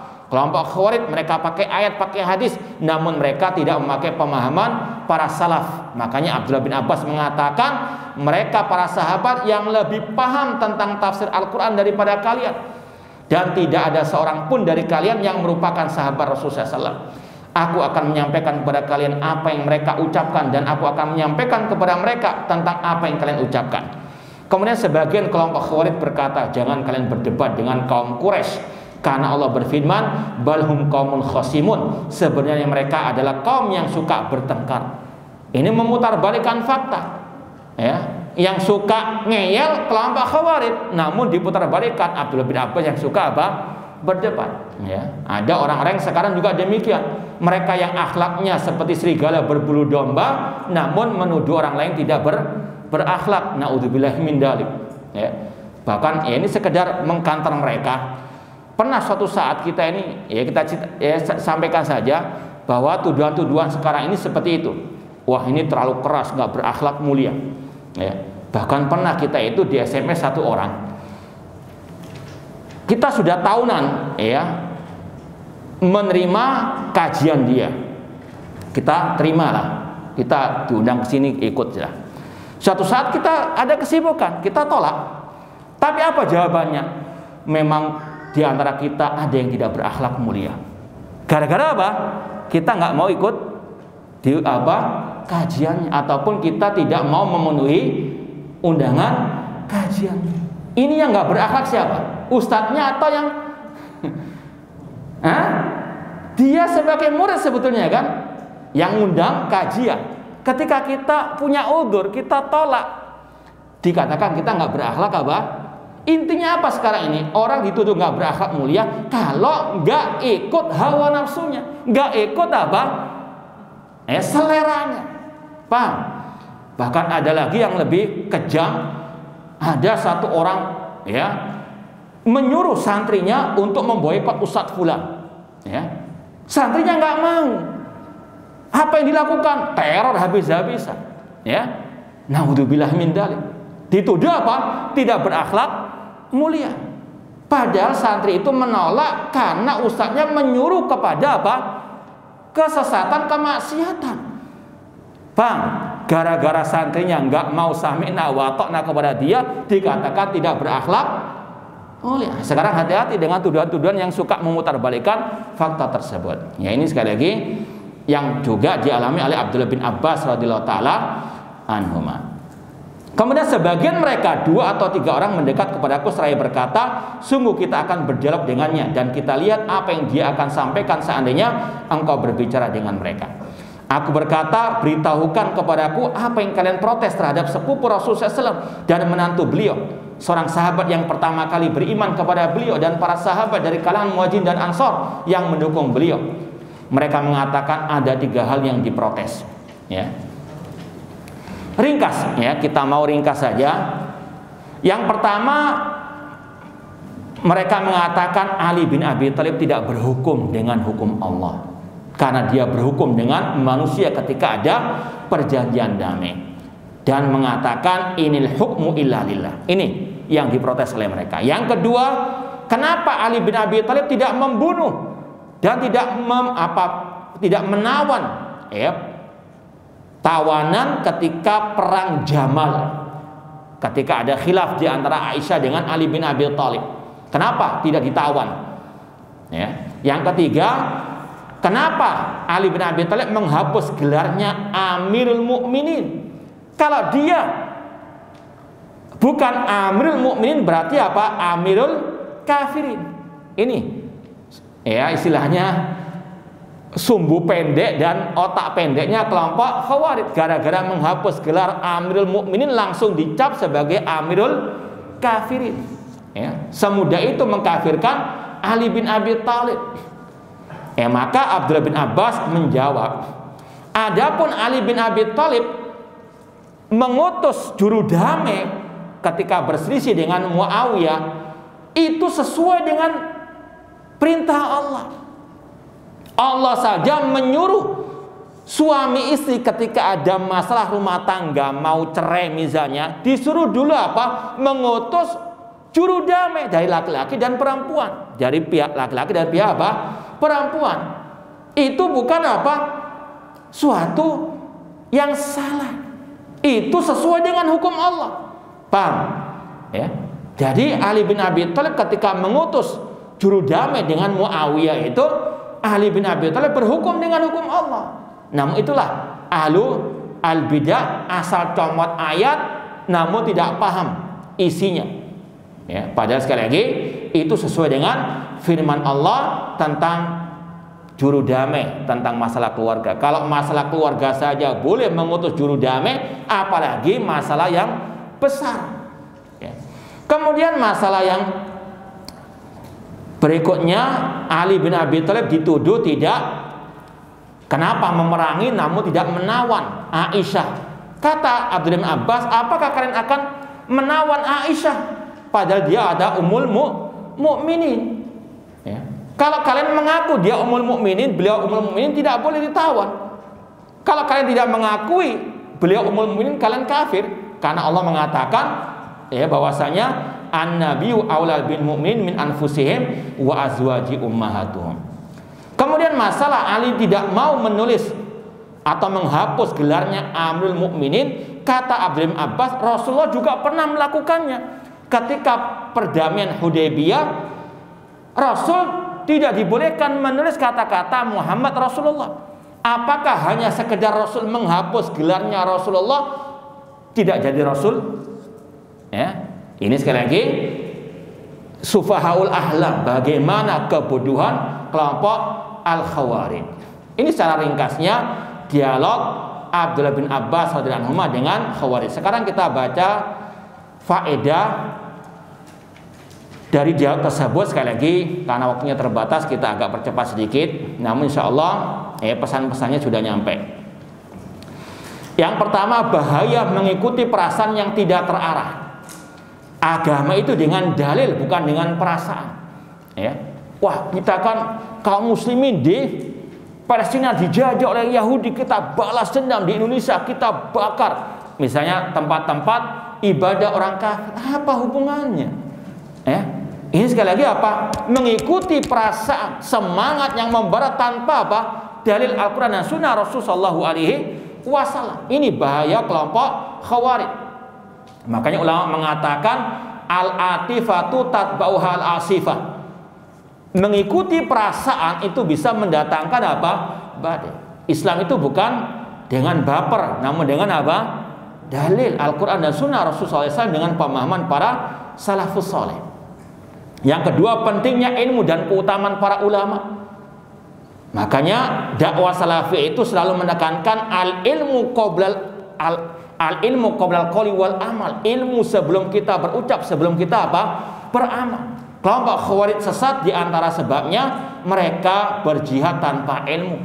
Sebagaimana kata Umar bin Abdul Aziz radhiyallahu rahimahullah, man abadallah bighairi ilmin kana ma yufsidu aktsar mimma yuslih. Orang yang beribadah kepada Allah tanpa ilmu lebih banyak merusak daripada memperbaiki. tidak tahu siapa lawan, siapa kawan, bagaimana jihad yang syar'i. Maka sekali lagi dakwah salafiyah menyeru al ilmu qoblal qouli wal amal. Selalu sebelum kita berucap, sebelum beramal, pahami ilmunya dahulu. Qala Allah wa qala Rasulullah wa qala sahabat. Sebelum kita posting ucapan ataupun rekaman kajian dan seterusnya, lihat kembali apakah itu sesuai dengan qala Allah wa qala Rasulullah wa qala sahabat. Jangan asbun, jangan askom, jangan aspos dan seterusnya. Kemudian juga tadi ada keutamaan para ulama, di antaranya Abdullah bin Abbas radhiyallahu anhu, bi fadlillah, dengan karunia dari Allah. Kemudian karena ilmunya Abdullah bin Abbas, banyak dari kalangan Khawarij yang tobat pada waktu itu. Bahkan diriwayatkan 20.000 yang tobat. 4.000 tetap bersikeras memberontak, dihabisi oleh Ali bin Abi Thalib radhiyallahu ta'ala anhu. Nah, yang ketiga, celaan bagi kejahilan dan dampak negatifnya. Kejahilan ini musuh yang sangat besar. Yang lebih parah lagi, orang-orang yang jahil murakkab, jahil kuadrat, tidak paham kalau apa, dia jahil namun keluar-keluar terus di medsos dan seterusnya. Hati-hati, membuat statement-statement yang sangat jauh dari ajaran Al-Quran dan Sunnah dengan pemahaman para salafus as-salih. Dan itu salah satu ciri kelompok Khawarij, kelompok Harokiyin. Semangat yang membara tanpa didasari oleh ahli ilmu. Dan sudah sering kita ingatkan, hati-hati. Ada satu orang yang demikian, nggak paham kalau dia apa, jahil atau jahil murakkab, dan sering membuat statement-statement yang mirip dengan kelompok al-Khawarij tersebut. Kemudian keutamaan kebenaran dan tunduk kepadanya, bahwasanya al-haqqu ahaqqu an yutaba, kebenaran wajib untuk apa? Diikuti, bukan untuk ditentang. Demikian pula yang sudah tahu kebenaran, jangan apa? Diam. Innal ladzina yaktumuna ma anzalna minal bayyinati wal huda min ba'di ma bayyanahu lin-nasi fil kitab ulaika la'anahumullahu wa la'anhumul la'inun. Orang-orang yang menyembunyikan apa yang kami turunkan dari keterangan dan petunjuk di dalam Al-Quran, maka hukumannya dilaknat oleh Allah, dilaknat oleh para malaikat Allah Subhanahu wa ta'ala dan semua yang bisa melaknat.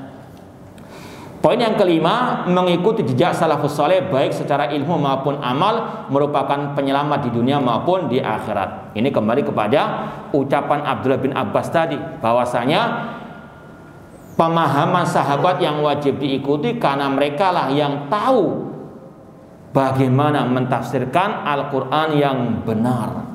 Contoh, dalam masalah ini kelompok Khawarij, mereka mentafsirkan Al-Maidah 44, wa man lam yahkum bima anzalallahu fa ulaika humul kafirun. Barang siapa yang tidak berhukum dengan hukum Allah, maka kafir secara mutlak, kata mereka. Ini subhat Khawarij sejak dahulu kala.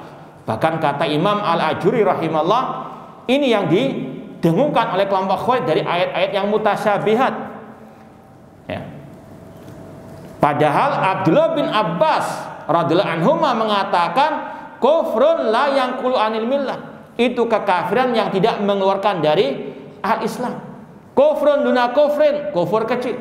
Dan Syekh Ali bin Hasan Al-Halabi Al-Athari juga punya kitab tentang masalah takhrij ucapan Ibnu Abbas tersebut. Ini sekali lagi bedanya dakwah salafiyah dengan kelompok Khawarij. Kelompok Khawarij selalu mendengungkan yang tidak berhukum dengan hukum Allah kafir secara mutlak dengan berbagai macam ungkapan-ungkapan mereka. Di antaranya mengatakan beda, kata mereka, antara sedang berhukum dengan selain hukum Allah dengan mengganti hukum Allah. Dirubah-rubah terus ungkapannya, cuma intinya sama. Maka hati-hati kalau dalam bahasa Arabnya beda antara berhukum dengan selain hukum Allah dengan at-tabdil atau al-istibdal at-tasri'ul am. Alhamdulillah sudah kita jawab semua syubhat itu di cetakan ketiga buku ini. Menyerami samudra kalimat at-tauhid. Dan sudah kita posting dalam beberapa postingan kita di medsos. Masalah berhukum dengan selain hukum Allah. Entah dengan nama mengganti syariat Allah, mengganti hukum Allah, apapun namanya itu, syubhat-syubhatnya banyak. Alhamdulillah intinya sama. Mereka ingin mengkafirkan secara mutlak yang tidak berhukum dengan hukum Allah. Padahal itulah inti daripada pemikiran kelompok Al-Khawarij. Ya, sekali lagi coba nanti dilihat lagi postingan kita tentang hal itu. Lanjut lagi faedah berikutnya yang keenam, halaman 30. Kelompok Khawarij atau teroris selalu mengasingkan diri dari kaum muslimin, seperti Khawarij tadi mengasingkan diri dari Ali bin Abi Thalib, ya, bermarkas di Harura, baik secara lahir maupun batin. Ya, kalau sekarang teroris sebagian ya di hutan-hutan dan sebagainya, seperti kita ketahui bagaimana MIT di hutan-hutan sana, ya. Demikian pula dengan dulu teroris di Aljazair ke gunung-gunung dan sebagainya. Ya, dan mereka apa? Tidak segan-segan membantai yang tidak sepakat dengan mereka. Mereka juga apa? Seperti kita dengar, mereka merampok dan sebagainya untuk apa? Makan dan seterusnya. Ini sekali kelakuannya kelompok Khawarij sepanjang masa. Mereka selalu di atas kesesatan, ya. Kita tadi janjikan mau bacakan ucapan Imam Al-Ajuri kelewatan, nanti kita baca sekarang. Ini kitab Asy-Syariah, salah satu kitab akidah referensi Ahlussunnah tentang masalah akidah. Kitab Syariah Imam Al-Ajuri, ini jilid yang pertama. Ada bab khusus judulnya Dzammul Khawarij, celaan terhadap Khawarij, wa su'u madzhabihim, jeleknya ajaran mereka, wa ibahatu qitalihim, dibolehkan memerangi mereka, wa thawabu man qatalahum au qatalu, dan pahala bagi orang yang membunuh mereka. Tentunya sekali lagi dari pemimpin kaum muslimin atau yang berwenang dari aparat keamanan, au qatalu, dan pahala bagi yang dibunuh oleh mereka. Kemudian Imam Al-Ajuri berkata, lam yakhtalifil ulama qadiman wa haditsan annal khawarij qaum musuh. Sepakat para ulama, tidak berselisih sejak dahulu sampai sekarang tentang kejelekan kelompok Khawarij. Mereka adalah kaum musuh, kelompok yang sesat, yang jelek. Usatul lillah, mereka adalah orang yang memaksiati Allah wali Rasul SAW. Wa in sallau wa shamu, meskipun mereka salat, mereka puasa, wastahadu fil ibadah, meskipun mereka rajin ibadah, falaysa dzalika binafi' lahum, itu enggak bermanfaat bagi mereka. Wa yadhhirunal amra bil ma'ruf wan nahyil munkar, mereka menampakkan amar ma'ruf nahi munkar, walaysa dzalika binafi' lahum, itu enggak bermanfaat bagi mereka. Li'annahum qaumun yata'awwaluna al-Qur'an ala ma yahwaun, karena mereka mentakwilkan Al-Qur'an sesuai dengan hawa nafsu mereka. Yumawihuna 'alal muslimin, menipu kaum muslimin. Wa qad haddarallahu ta'ala minhum, Allah telah mentahdzir mereka, memperingatkan umat dari bahaya mereka.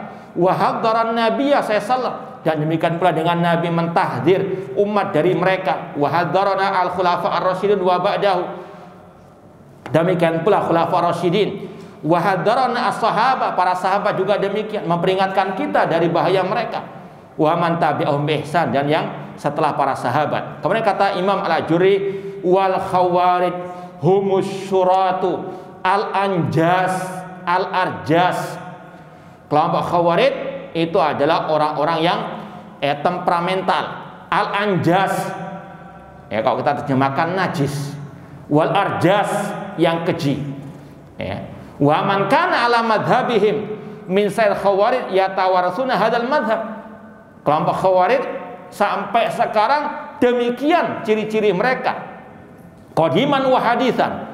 Dan kata beliau, wa yakhrujuna alal a'imma wal umara, ciri khas mereka selalu keluar mengkudeta, memberontak terhadap pemimpin kaum muslimin. Wa yastahilluna qatlan muslimin, menghalalkan darah kaum muslimin. Kemudian beliau membawakan hadis tentang hal ini. Kemudian beliau juga mengatakan di halaman yang lain, ini yang kita inginkan tadi, fala yanbaghi liman ra'a ijtihada kharijiyyin qad kharaja ala imamin adlan kana al-imam au ja'iran fa kharaja wa jama jama'atan wa salla sayfa wa istahalla qital muslimin fala yanbaghi lahu an yaftarra bi qiraati lil Qur'an. Tidak sepantasnya bagi orang yang melihat rajinnya Khawarij beribadah, yang sudah memberontak kepada pemimpin kaum muslimin yang adil maupun yang zalim. Tidak boleh mereka keluar dari atau yang memberontak kepada pemimpin kaum muslimin yang menghalalkan darah kaum muslimin, tidak boleh baginya untuk tertipu bi qiraatil Quran. Ya, kalau dia ahli Quran jangan tertipu dengan bacaannya yang sangat indah.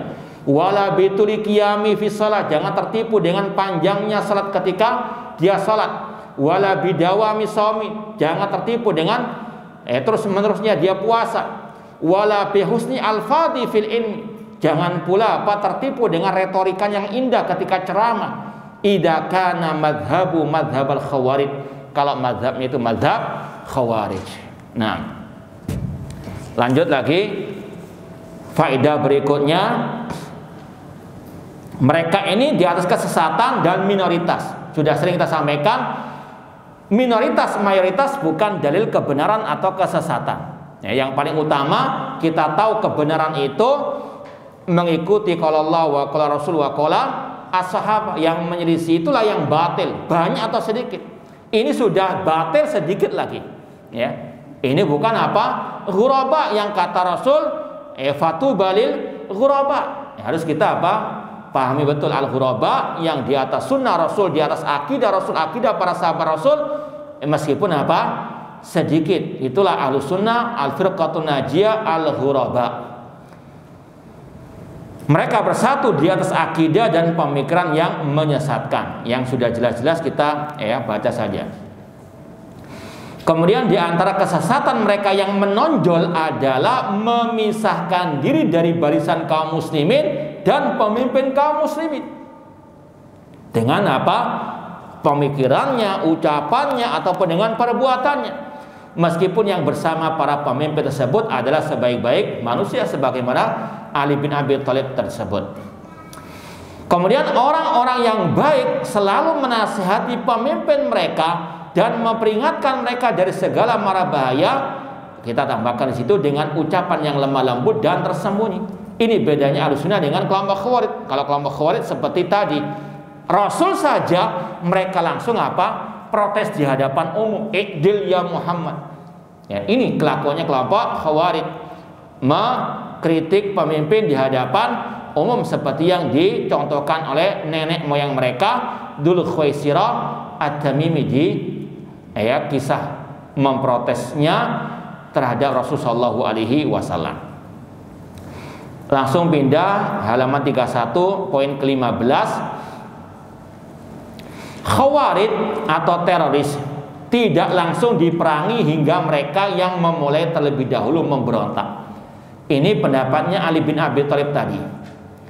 Meskipun kata para ulama ada khilaf di antara para ulama, ada pula yang mengatakan boleh langsung diperangi tanpa mereka memulai terlebih dahulu. Seperti dalam hadis Rasul tadi, fa aina malakitumuhum faqtuluhum. Kalau kalian bertemu dengan mereka boleh langsung untuk apa diperangi. Atau dalam kisah Umar bin Khattab ketika mendapati seorang yang suka menebarkan syubhat yang bernama Sabir bin Islin. Kata Umar bin Khattab, "Lau ra'aituka mahluqan la darabtu unuqaka." Kalau aku melihatmu gundul, aku akan tebas lehermu. Ya, ini sekali lagi sudah kita sampaikan, ini ciri Khawarij zaman dahulu. Demikian.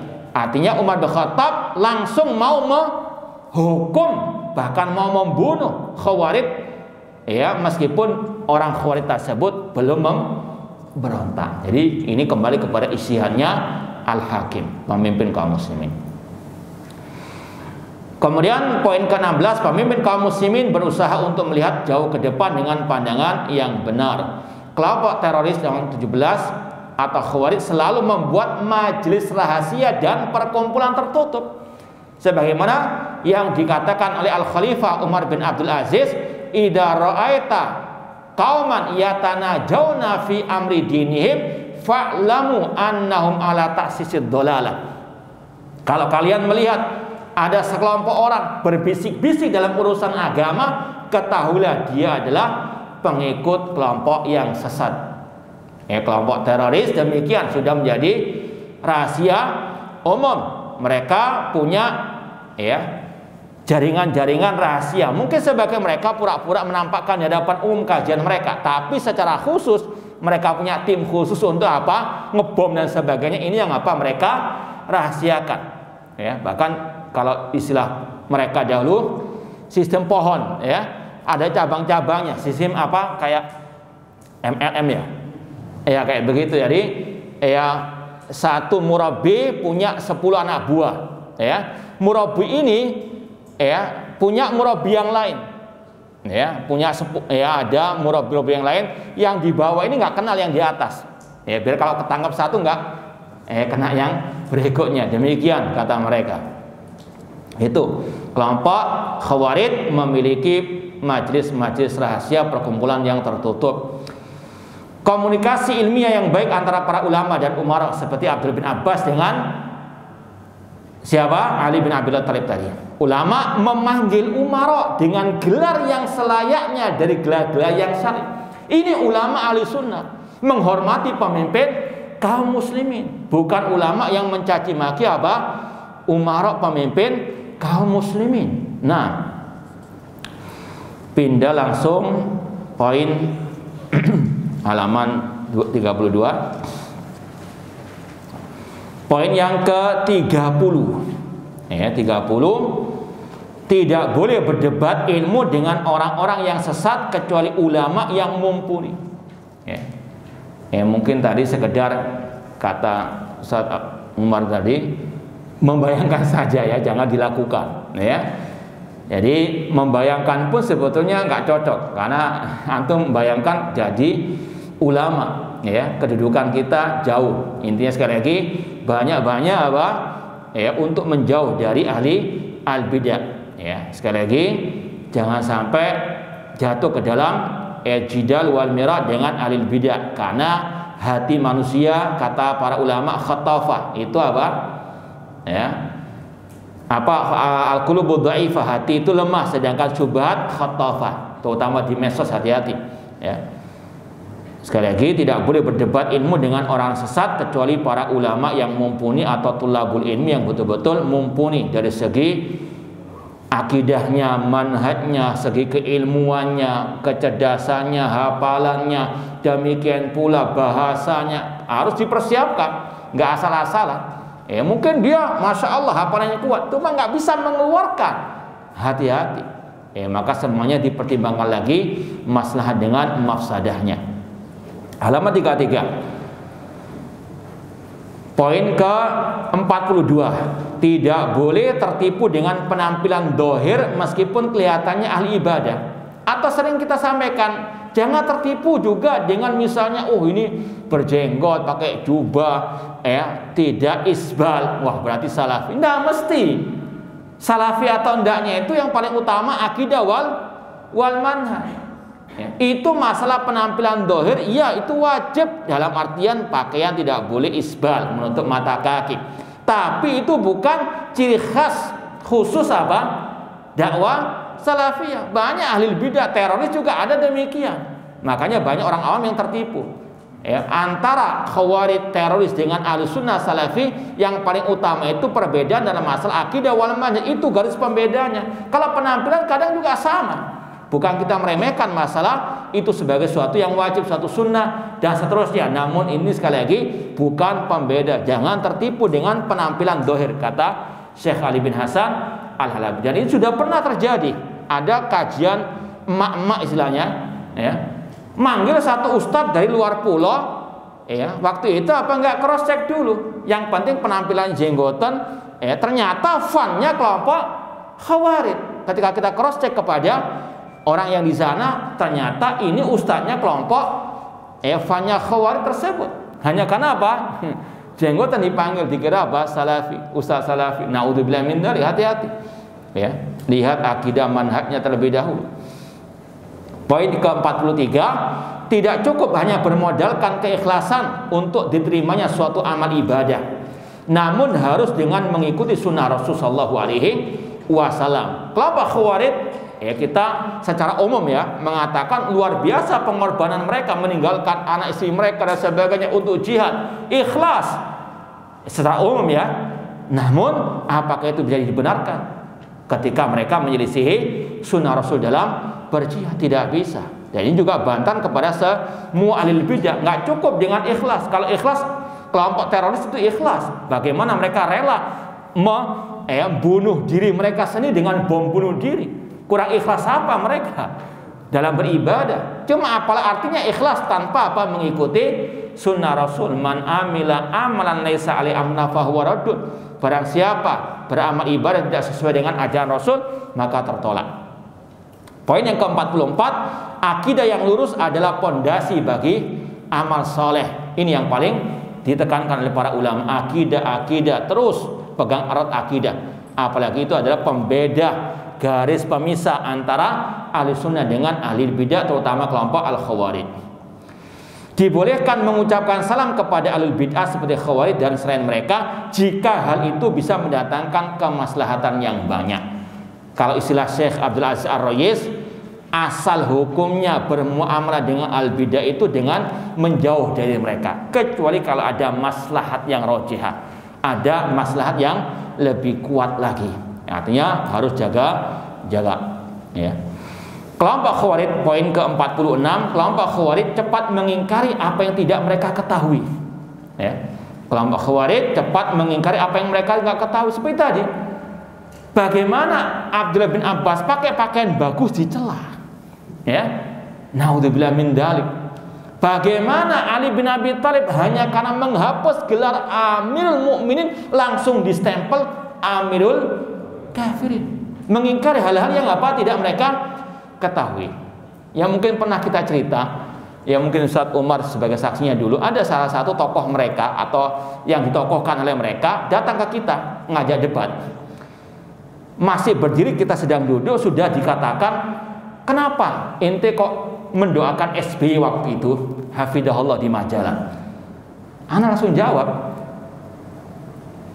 apa kok waktu itu? Dia bilang, kenapa kok ente mendoakan SBY hafidahullah, semoga Allah menjaganya? Kenapa kok nggak hadahullah? Waktu itu kita katakan, apa dalil ente membedakan doa hafidahullah dengan hadahullah? Ya, diam dia. Sudah, ini bukan pembahasan kita sekarang. Paham itu? Sedemikian mereka itu konsletnya. Ya. Jadi sekali lagi, cepat mengingkari apa yang mereka nggak paham. Ya. Namun asbun. Ya, ini ya orang-orang tersebut. Ulama menyampaikan kebenaran kepada yang menyelisihinya dan membantah syubhat mereka dengan ilmu dan hak. Dan ini yang kita tadi kita sampaikan, motivasi kita salah satunya mengikuti jejak para ulama. Ini kata Syekhul Islam Ibnu Taimiyah rahimahullah, ar-radu 'alal mubtadi' mujahid. Orang yang membantah ahli bid'ah itu adalah mujahid. Ya, ini kita lagi sedang berjihad. Ya, makanya jangan ngantuk-ngantuk. Ya, ini membantah ahli bid'ah, membantah khawarij termasuk jihad. Harus apa? Ya. Nggak nyindir ya. Cuma bantah aja. Baik. Kemudian kekuatan kebenaran bagi para pengibar benderanya dan keberanian untuk menyampaikan tanpa rasa takut dari apa yang akan terjadi. Ya, kalau ahli batil mereka berani menyampaikan kebatilan, mengapa ahli hak nggak mau menyampaikan kebenaran? Sedangkan al batil itu akan sirna kalau kebenaran itu disampaikan. Nah, kemudian 49, keutamaan menyebutkan dalil dari Al-Quran dan Sunnah ketika menyampaikan pembahasan-pembahasan ilmu. Itulah ciri khas dakwah salafiyah. Intinya qala Allah wa qala Rasul wa qala as-sahabah. Kemudian poin 50 sampai 56, ini diantaranya masalah keutamaan para sahabat Rasulullah SAW, insyaallah sudah dimaklumi. Poin ke 59, ya, tidak ada sahabat Nabi atau orang alim berilmu yang mendukung khawarij sepanjang zaman sampai detik ini. Tokoh kelompok khawarij yang mereka sendiri. Tidak ada ulama seperti Syekh bin Baz, Syekh Albani, Syekh Muhammad Utsaimin, kelompok teroris ISIS. Bahkan yang lebih intinya apa itu? Aneh bin ajaib sebetulnya. Dulu awal kelompok Al-Qaeda muncul, itu salah satu yang ditokohkan mereka namanya atau dikenal dengan Abu Maqdisi. Ya, bahkan di Indonesia juga ada tokohnya mereka digelari Abu Maqdisi Indonesia. Abu Maqdisi ini punya buku tentang pengkafiran negara Saudi Arabia. Ya, antum bayangkan Saudi Arabia dikafirkan, apalagi Indonesia. Abu Muhammad Al-Maqdisi, jazakallahu khair. Abu Muhammad Al-Maqdisi, dia punya apa? Buku mengkafirkan negara Arab Saudi. Itu waktu awal kaidah muncul. Ketika ISIS muncul, dia membantah ISIS. ISIS Khawarij katanya. Paham itu? Itu ulamanya Al-Qaeda membantah. Ini maling teriak apa? Ini keajaiban dunia seperti itu. Nah, alhamdulillah Syekh Abdul Aziz Rayis membantah buku yang tadi tentang masalah pengkafiran negara Arab Saudi tersebut. Nah, intinya tidak ada ulama yang bersama ulama Ahlussunnah ya, bukan juhalanya mereka. Kelompok Khawarij tidak membangun pemikiran dan mazhab mereka di atas penelitian atau cross check, karena mereka tidak di atas fondasi yang benar. Nggak ada cross check, suka gosip. Contoh ya, ini sekedar pengalaman pribadi. Ada suatu saat seseorang datang, Ustaz, antum itu diisukan oleh orang-orang itu, ya, antum anggota BNPT. Ana gitu. Ana bilang, ana kantornya saja nggak tahu di mana. Itu yang digosipkan oleh mereka. Ya, ini mereka tuduh ana apa? Karena suka membahas masalah Khawarij teroris ini. Kita katakan ana membahas ini seperti kita sampaikan dalam motivasi tadi, tidak lain kecuali apa? Mengikuti jejak para ulama, mengikuti qala Allah wa qala Ar-Rasul SAW. Ini akidah kita, ini akidah ana sampaikan begitu. Ya. Kok ana dikatakan apa? Ya, pegawai atau anggota BNP. Ana bilang kantornya aja nggak tahu. Ini sekali lagi, ini semua kita lakukan hanya untuk apa? Ya, mengamalkan firman Allah qala Rasul wa qala as-sahabat, juga dengan mengikuti jejak para ulama salaf tersebut. Nggak ada, mereka itu ahlu gosip ya. Nah, poin berikutnya, keutamaan menyampaikan ucapan ahlul haq, pengikut kebenaran, kepada yang menyelisihi kebenaran dari ucapan para ulama. Baik, kemudian poin yang ke-65, kebatilan kelompok Khawarij dalam meletakkan dalil syariat. Ini salah satu ciri khas mereka. Sebagaimana kata Abdullah bin Umar radhiyallahu anhu dalam Sahih Bukhari tadi, Imam Bukhari mencantumkan ucapan Abdullah bin Umar setelah membawakan bab pembunuhan terhadap kelompok Khawarij. Beliau mengatakan, kana ibnu Umar yarahum syiral khalqi. Abdullah bin Umar radhiyallahu anhu menganggap kelompok Khawarij adalah sejelek-jelek makhluk. Intalaku ila ayatin nazat fil kufar wajaluha alal mu'minin. Mereka mengambil ayat-ayat tentang orang kafir, mereka apa? Gunakan untuk kaum muslimin, mengkafirkan kaum muslimin secara person. Dan sudah sering kita sampaikan, bedakan. Kalau Ahlussunnah, para ulama salaf, mereka kadang mengucapkan takfir secara umum. Barang siapa mengatakan Al-Quran makhluk, maka dia kafir. Barang siapa yang menyembah orang yang mati, maka dia kafir. Ini hukum secara umum, bukan menuduh secara apa? Tapi kalau Khawarij secara umum dan juga secara apa? Person. Itu bedanya. Dan mereka tidak apa? Mengikuti kaidah-kaidah Al-Quran dan Sunnah dalam masalah at-takfir, terutama takfir al-muayyan, person ataupun individu. Ya, sekali lagi beda. Kemudian poin berikutnya 66, kebanyakan kelompok Khawarij tidak setuju untuk berdebat dengan para ulama. Halaman 36, poin 66. Ya, mereka karena sufahul ahlam, nggak punya ilmu. Ya, mereka nggak mau berdebat tadi dengan apa? Abdullah bin Abbas radhiyallahu taala anhuma. Dan ini juga pernah dialami oleh penulis buku ini, Syekh Ali bin Hasan Al-Halabi Al-Athari rahimahullah taala. Beliau pernah diundang oleh BNPT waktu itu untuk menasehati, berdialog dengan para tawanan terorisme di penjara-penjara, di Nusa Kambangan. Ya. Namun ini kita langsung pernah cross check kepada Syekh Ali bin Hasan waktu itu. Setelah beliau datang dari sana, beliau digosipi, beliau yang nggak mau dialog dengan kelompok Khawarij, itu mau mutarbalikan fakta. Padahal beliau jauh-jauh dari Yordania didatangkan untuk menasehati ataupun dialog dengan mereka.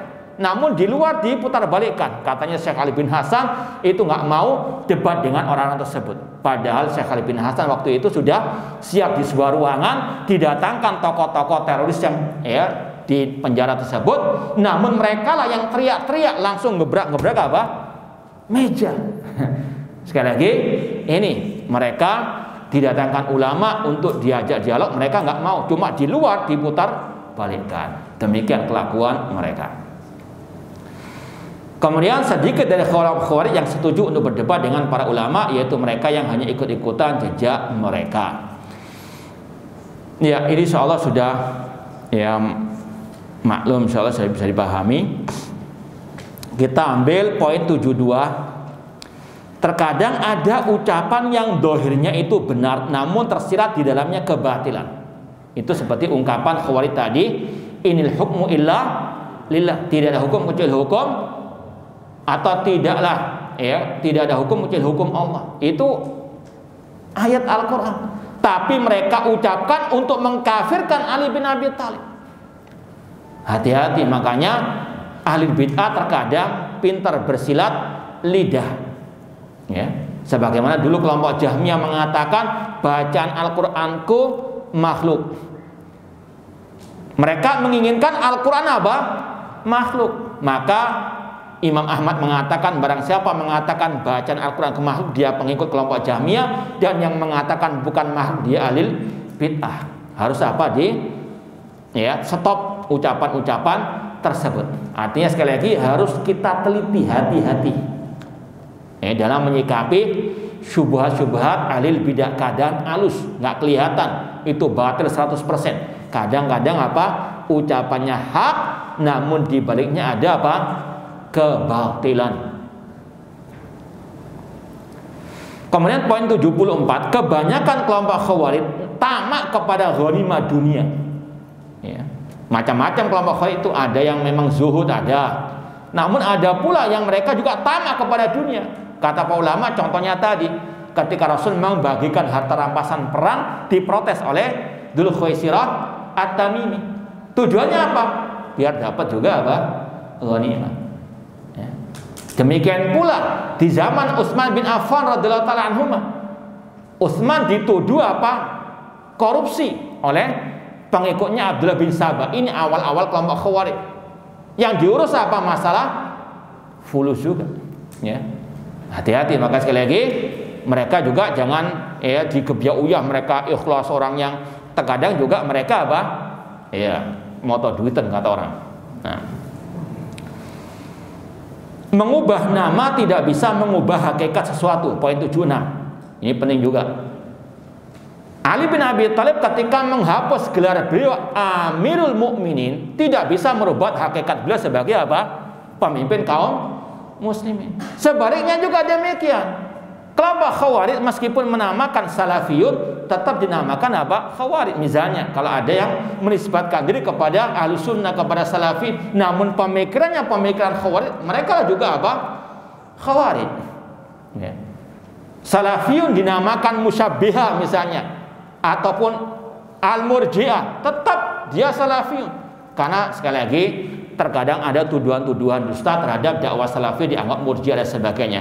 Terutama yang membantah keras kelompok Khawarij dituduh apa? Murji'ah. Itu nggak merubah hakikat apa? Sesuatu. Makanya sering kita sampaikan, teliti dan teliti, lihat hakikatnya, jangan lihat casingnya saja, lihat ya akidah manhajnya, jangan dilihat apa? Popularitasnya, followernya dan sebagainya. Ini sekali lagi harus teliti. Poin ke-78, di antara sumber kebatilan Khawarij, ini kita ambil salah satu saja, melazimkan dengan kelaziman yang rusak atau salah. Seperti tadi, gara-gara Ali bin Abi Thalib menghapus gelarnya Amirul Mukminin, dilazimkan berarti dia Amirul Kafirin. Ini mengkiaskan dengan kias yang batil. Ini seperti tadi Aisyah disuruh untuk ditawan oleh Ali bin Abi Thalib. Ya, kata kelompok Khawarij tadi, seolah-olah apa? Disamakan dengan, dikiaskan dengan orang-orang kafir, naudzubillahi min dzalik. Memahami dengan kekerdilan akal mereka. Seperti tadi, hanya karena apa? Menghapus gelar langsung divonis kafir. Mengambil sebagian dalil dan meninggalkan yang lain karena kejahilan mereka. Di situ ada satu yang kurang sebetulnya. Ya. Ini juga perlu kita revisi nanti. Yaitu mereka menabrakkan antara nas dengan nas yang lain, tidak dijamakkan. Itu intinya. Tambahin satu lagi. Menabrakkan satu nas dengan nas yang lain.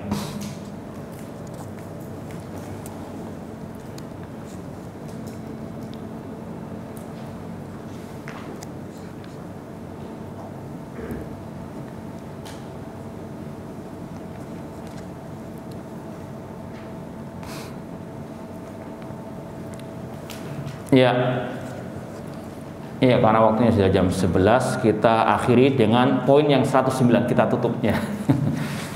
Debat yang dibangun di atas dalil syar'i yang sahih memiliki dampak positif bagi umat. Ini kalau memang itu debat yang hak yang dilakukan oleh para ulama ahlul ilmi dan dipertimbangkan kemaslahatannya lebih banyak daripada mafsadahnya. Nah, kalau ada pertanyaan, tafadhalu, terutama yang berkaitan dengan materi. Kalau tidak ada, alhamdulillahirabbil alamin. Nah, pakai tulis kertas sebetulnya, tapi ya sudah. Ya, silakan.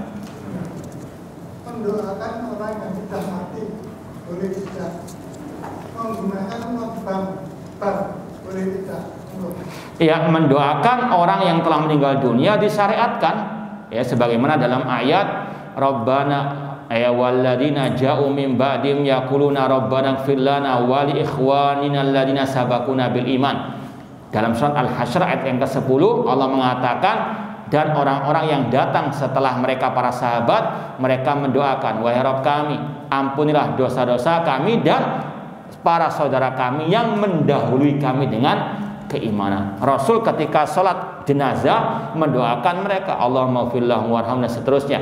Jadi dibolehkan. Adapun masalah bank yang berkaitan dengan harta riba, kalau kita utang harus membayar bunga kepada bank siapapun, tidak boleh bank samiun atau bank tetap haram. Kata Rasul, man zada wa istazada faqad arba. Barang siapa dalam utang piutang ada tambahan tadi, dengan kesepakatan harus menambah utang-utang tadi, maka itulah namanya ar-riba. Dan Rasul mengatakan, la'anallahu akil riba wa mukilahu wa katibahu wa syahidai wa qalahum sawa. Kata para sahabat, Rasul melaknat orang yang memakan harta riba, yang memberi makan orang harta riba, yang menulis akad riba, dan dua saksinya, dan mereka sama-sama dilaknat. Naudzubillahi min dzalik. Ganti yang lain, Pak. Kenapa? Pemerintah pinjam uang bank, dan bank itu tidak benar. Iya, ya ini tanya kepada pemerintah. Iya, ya. Bagaimana jika ada dai yang menyatakan bahwa pemimpin kita sekarang ini pemimpin kaum muslimin juga pemimpin kaum kafir, terus ketaatan kepada penguasa sekarang ini hanya untuk sebatas kemaslahatan. Nah ini termasuk. Iya, itu ciri-ciri khawarij. Ahlussunnah meyakini wajibnya taat dan mendengar kepada pemimpin yang muslim. Selama masih muslim wajib mendengar dan taat. Ya, bagaimanapun kezalimannya selama tidak memerintahkan kepada yang maksiat. Dalilnya sangat banyak. Ati Allah wa Rasul wa ulil amri minkum. Rasul mengatakan, alal mar'il muslim asam wa ta'a fi ma habba wa karya illa an yu'mara bi maksiatin. Wajib bagi seorang muslim untuk mendengar dan taat kepada pemimpin kaum muslimin dalam hal yang dia cintai atau yang tidak dia cintai, kecuali kalau diperintah untuk berbuat maksiat. Fa in umira bi maksiatin fala sam'a wala ta'ah. Yang menganggap pemimpin sekarang ini tidak harus diikuti, inilah sekali lagi ciri kelompok khawarij. Nah, ya kita baca soal yang sudah masuk di sini. Al-khawarij kilabu ahlin nar. Itu sabda Rasulullah SAW. Apakah cukup kita menerjemahkannya? Iya. Secara kaidah umum, ayatul wa'id atau nususul wa'id itu untuk menjaga haibahnya, sampaikan sesuai dengan dohirnya saja. Ya, jangan dimacam-macamkan istilahnya begitu. Itu untuk apa? Menetapkan kedahsyatan daripada ancaman tersebut. Sampaikan saja, kata Rasul, al-khawarij kilabu ahlin nar. Kelompok khawarij adalah anjing-anjing neraka. Wallahu taala alam. Iya, tentang masalah demonstrasi yang ada, apakah termasuk perbuatan kelompok Khawarij? Iya, di antara kelompok Khawarij atau di antara kelakuan kelompok Khawarij adalah mendemo pemimpin kaum muslimin seperti yang dicontohkan oleh pengikutnya Abdullah bin Sabah al-Yahudi ketika mendemo kediaman Utsman dan mengepung kediaman Utsman sampai terjadi tragedi berdarah terhadap pemimpin kaum muslimin Al-Khalifatul Rasyid di Nurain, ya, Utsman bin Affan radhiyallahu taala anhu. Ada lagi yang lain? Nah, pemimpin kaum muslimin ini apa termasuk dari tingkat bawah seperti KTP, terus pembantu-pembantu seperti para menteri dan juga wali kota? iya, yang kita maksud di sini pemimpin kaum muslimin terutama presiden, ya, atau kalau tempat lain raja. Demikian pula dengan gubernur. Demikian pula dengan kementerian mereka. Meskipun yang sering kita tekankan berkaitan dengan presiden atau pemimpin tertinggi negeri tersebut. Namun juga termasuk kata para ulama diantaranya menteri mereka, karena yang mengangkat adalah, ya, pemimpin kaum muslimin. Demikian pula dengan waliul amr di, ya, pulau-pulau atau gubernur dan seterusnya, itu juga termasuk. Wallahu taala alam. Cuma sekali lagi yang lebih kita tekankan berkaitan dengan yang tertinggi. Ada lagi yang lain sebelum kita tutup? Ya, kalau tidak ada maka kita cukupkan sekian, kurang lebihnya mohon maaf. Wa jazakumullahu khairan wa barakallahu fikum. Aqulu qouli hadza wa akhiru da'wana anil hamdulillahi rabbil alamin. Wassalamualaikum warahmatullahi wabarakatuh.